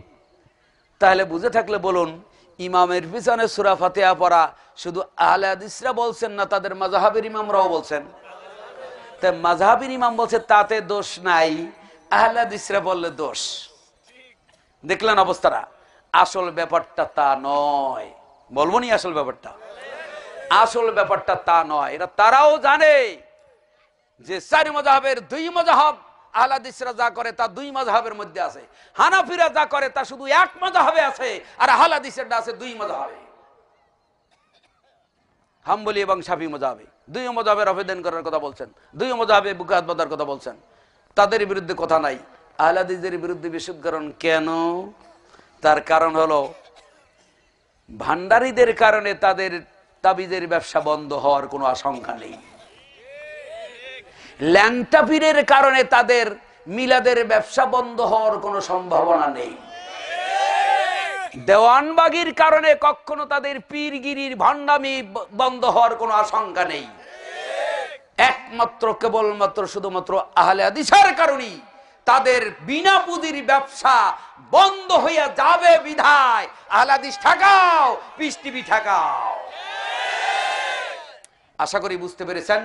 আল্লাহ রাব্বুল আলামিন আমাদের সকলকে মৌতের পূর্ব মুহূর্ত পর্যন্ত সঠিক আমল করে দুনিয়া থেকে বিদায় নেওয়ার তৌফিক দান করুক, আমিন। আকুলু কওলি হাযা আস্তাগফিরুল্লাহ লি ওয়া লাকুম ওয়া লিসাইরিল মুসলিমিন। কি প্রশ্ন?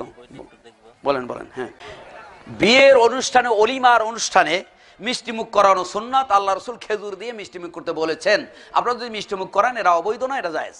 বোরকা পরে মুখ না ঢাকা জায়েজ আছে কি?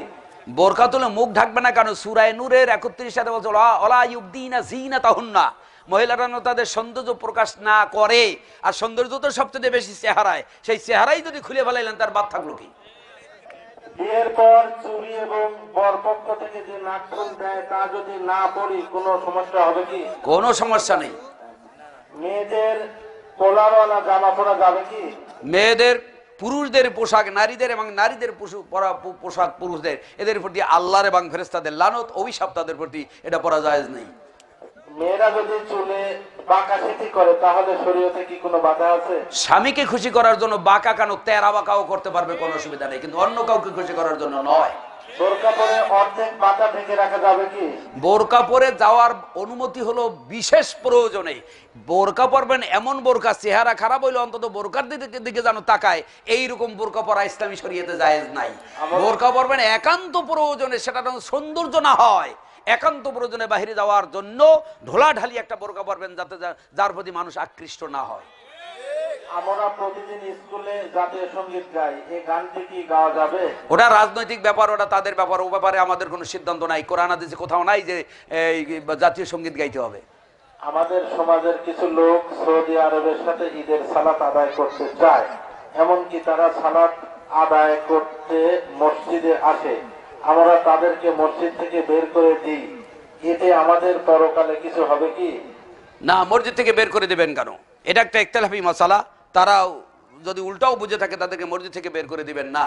সৌদি আরবের সাথে কোনো ইবাদত, একমাত্র হজ, হজ ছাড়া, আরাফার ময়দান ছাড়া অন্য কোনো ইবাদত সৌদি আরবের সাথে মিলিয়ে করার কথা ইসলামী শরীয়তে নেই এবং সম্ভব নয়, সম্ভব নয়। এখন প্রশ্ন হলো তাদের এই যে রোজাটা নামাজ 3.5 ঘন্টার ডিফারেন্সে আদায় করি, কিন্তু রোজাটা একদিন পিছিয়ে যাবে কেন? হ্যাঁ, এটা বুঝতে একটু ভুল আছে। নামাজটা সময়ের সাথে সম্পৃক্ত। আকিমিস সালাতা লিদুলুকিশ শামস, সূর্য ঢলে পরে সালাত আদায় করো। আমাদের দেশে যখন সূর্য ঢলে পড়ে তখন সৌদি আরবের সকাল 9:30। তাহলে এখন এই সূর্য ঢলে পড়া কোন দেশের হিসাবে হবে? আমাদের দেশে। দেশের কথা কোরআন হাদিসে নেই, কিন্তু অটোমেটিক দেশ আসতেছে। এখন রোজাটা একদিন পিছিয়ে যাবে কেন? রোজার শর্ত হলো সুমুলের উয়াতি ওয়াফতিরুলের উয়াতি। রোজা চাঁদ দেখে রোজা রাখো, চাঁদ দেখে ঈদ করো। ওটা হলো দেখার সাথে সম্পৃক্ত, আর এটা হলো সময়ের সাথে সম্পৃক্ত। চাঁদ দেখলো সৌদি আরবরা, আধা ঘন্টার মধ্যে ডুবে গেল। ওই চাঁদটা আমাদের দেখতে হলে পুরো একটা দিন ঘুরে আসবে, তারপরে দেখতে হবে। এর আগে দেখা সম্ভব নয়, এই জন্য রোজা একদিন পিছিয়ে যায়। আশা করি বুঝতে পেরেছেন। মোবাইলে গেমস খেলা যাবে কিনা? না, এমন কোন খেলা খেলবে না যাতে আপনার আল্লাহর হুকুম অমান্য করা। গেমস না খেলে আপনি 10 বার সুবহানাল্লাহ বলেন, তাতে কাজ হবে। গেমস টিম বাদ দেন। সালাতে সানা দুটি পড়া যাবে কি? সালাতে সানা দুটি পড়া যাবে কিনা, শুদ্ধ বাংলা শুদ্ধ। যেই ক্ষেত্রে একই নিয়মের দুইটি সহি হাদিস, সেই ক্ষেত্রে দেখতে হবে সহি মরফু মুত্তাসিল কোনটা। সহি মরফু মুত্তাসিলটাকে গ্রহণ করতে হবে, সহিটাকে বাদ দিতে হবে। অতএব আল্লাহুম্মা বাঈদ বাইনি, এটা সহি মরফু মুত্তাসিল। অন্য যেগুলো আছে সেগুলো গায়রে সহি এবং সহি মুত্তাসিল, মরফু নয়। বিদায় সহি মরফু মুত্তাসিলটাই পড়তে হবে, আল্লাহুম্মা বাঈদ বাইনি এটাই পড়তে হবে। জামাত হওয়ার পর পুনরায় জামাত করিতে হলে একামত দিয়ে নামাজ পড়তে হবে, এর সহি হাদিসের দ্বারা জানা। 222 নম্বর হাদিস তিরমিজে খুলে দেখবেন, একামতের অধ্যায় বুখারীতে দেখবেন। যতবার নামাজ পড়বেন, যে একা পড়েন আর জামাতে পড়েন, যতবার সালাত আদায় করবেন ততবার ফরজ নামাজ একামত দিতে হবে। ইচ্ছা করে অন্ধকারে সালাত আদায় করা যাবে কি? ইচ্ছা করেও করা যাবে, অনিচ্ছা করেও অন্ধকারে পড়া যাবে। এমন শর্ত নয় যে আলোই থাকতে হবে, এমন কোনো শর্ত নেই। আমানতের জিনিস খেয়ানত করলে কি হবে? আমাদের জিনিস খেয়ানত করলে মুনাফিক হবে। আর মুনাফিকের স্থান হলো ইন্নাল মুনাফিকিনা ফিদ দারকিল আসফালি মিনান নার। সূরা হাজাবের 1 নম্বর আয়াতে বলছে ওয়ালা তুতিল কাফিরিন ওয়াল মুনাফিকিন। এইরকম স্বভাব যদি কোনো লোকের থাকে, তার পিছে নামাজ হবে না, তার ইতাআত করা যাবে না, তার অনুসরণ করা যাবে না। দাড়ি ছাঁটা যাবে কিনা? দাড়ি ছাটাও যাবে না, কাটাও যাবে না। হাদিস বুখারী শরীফ আধুনিক প্রকাশনী ৫ম খণ্ড 5465 নম্বর হাদিস। যদি জমির পরিমাণ কম হওয়া সত্ত্বেও বেশি করে ভোগ করে বা জোর করে সীমানার কিছু অংশ ভোগ করা হয়, তাহলে তার কিরূপ শাস্তি প্রদান করা হবে? বুখারী শরীফ 721 নম্বর, বুখারী শরীফ 721 নম্বর পৃষ্ঠা 23 নম্বর লাইন।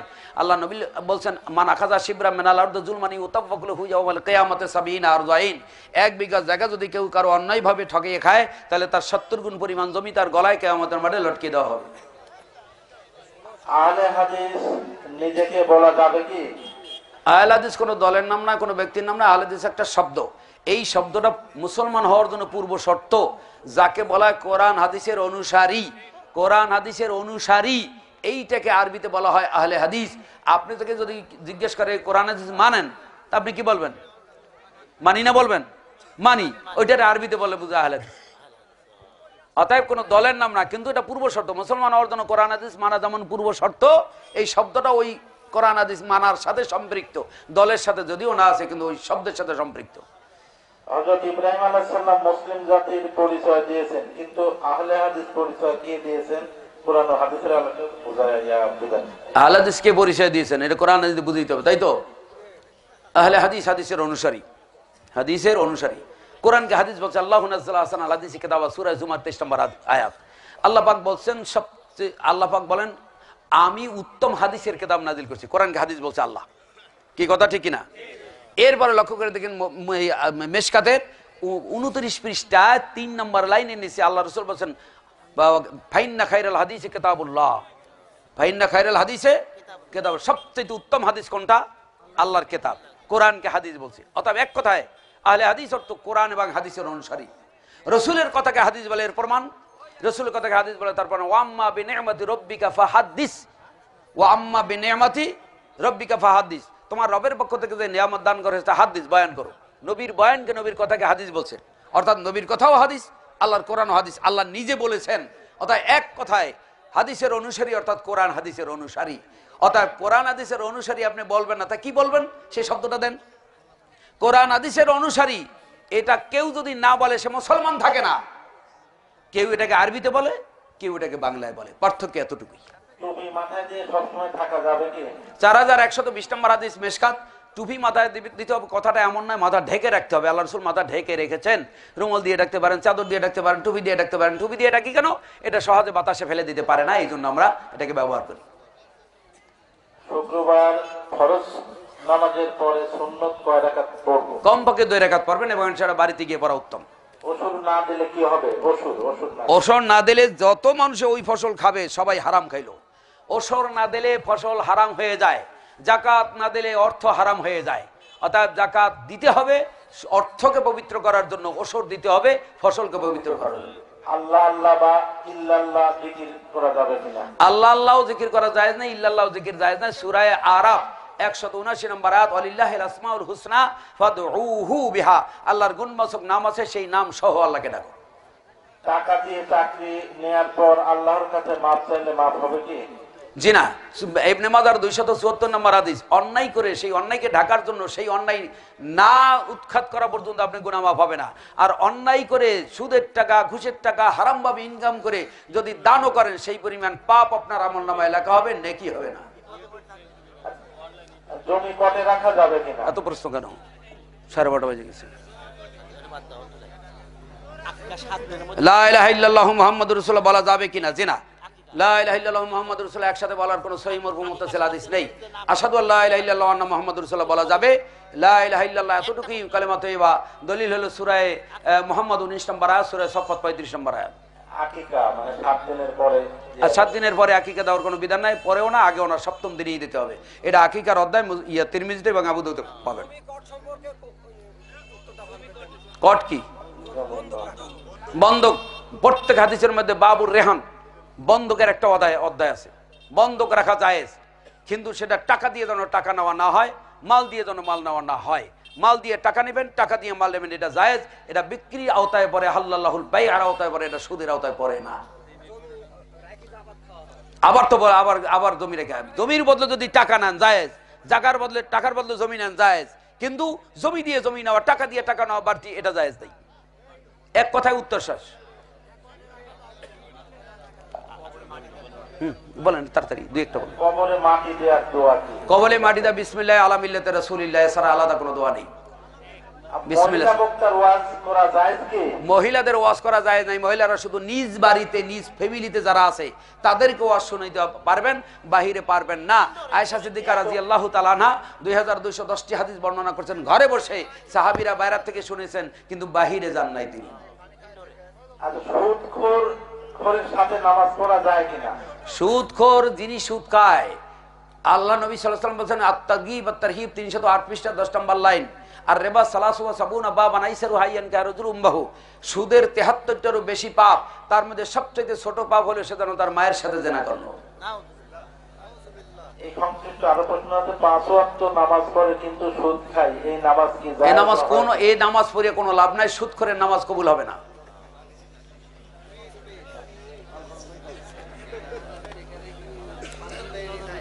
থাক আর থাক। আকুলু কওলি হাযা আস্তাগফিরুল্লাহ লি ওয়া লাকুম ওয়া লিসাইরিল মুসলিমিন। সুবহানাকাল্লাহুম্মা ওয়া বিহামদিকা আশহাদু আল্লা ইলাহা ইল্লা আনতা আস্তাগফিরুকা ওয়া আতুবু ইলাইক। সকলের জন্য দোয়া করি, আল্লাহ সকলকে হায়াতে তয়্যিবা দান করুক।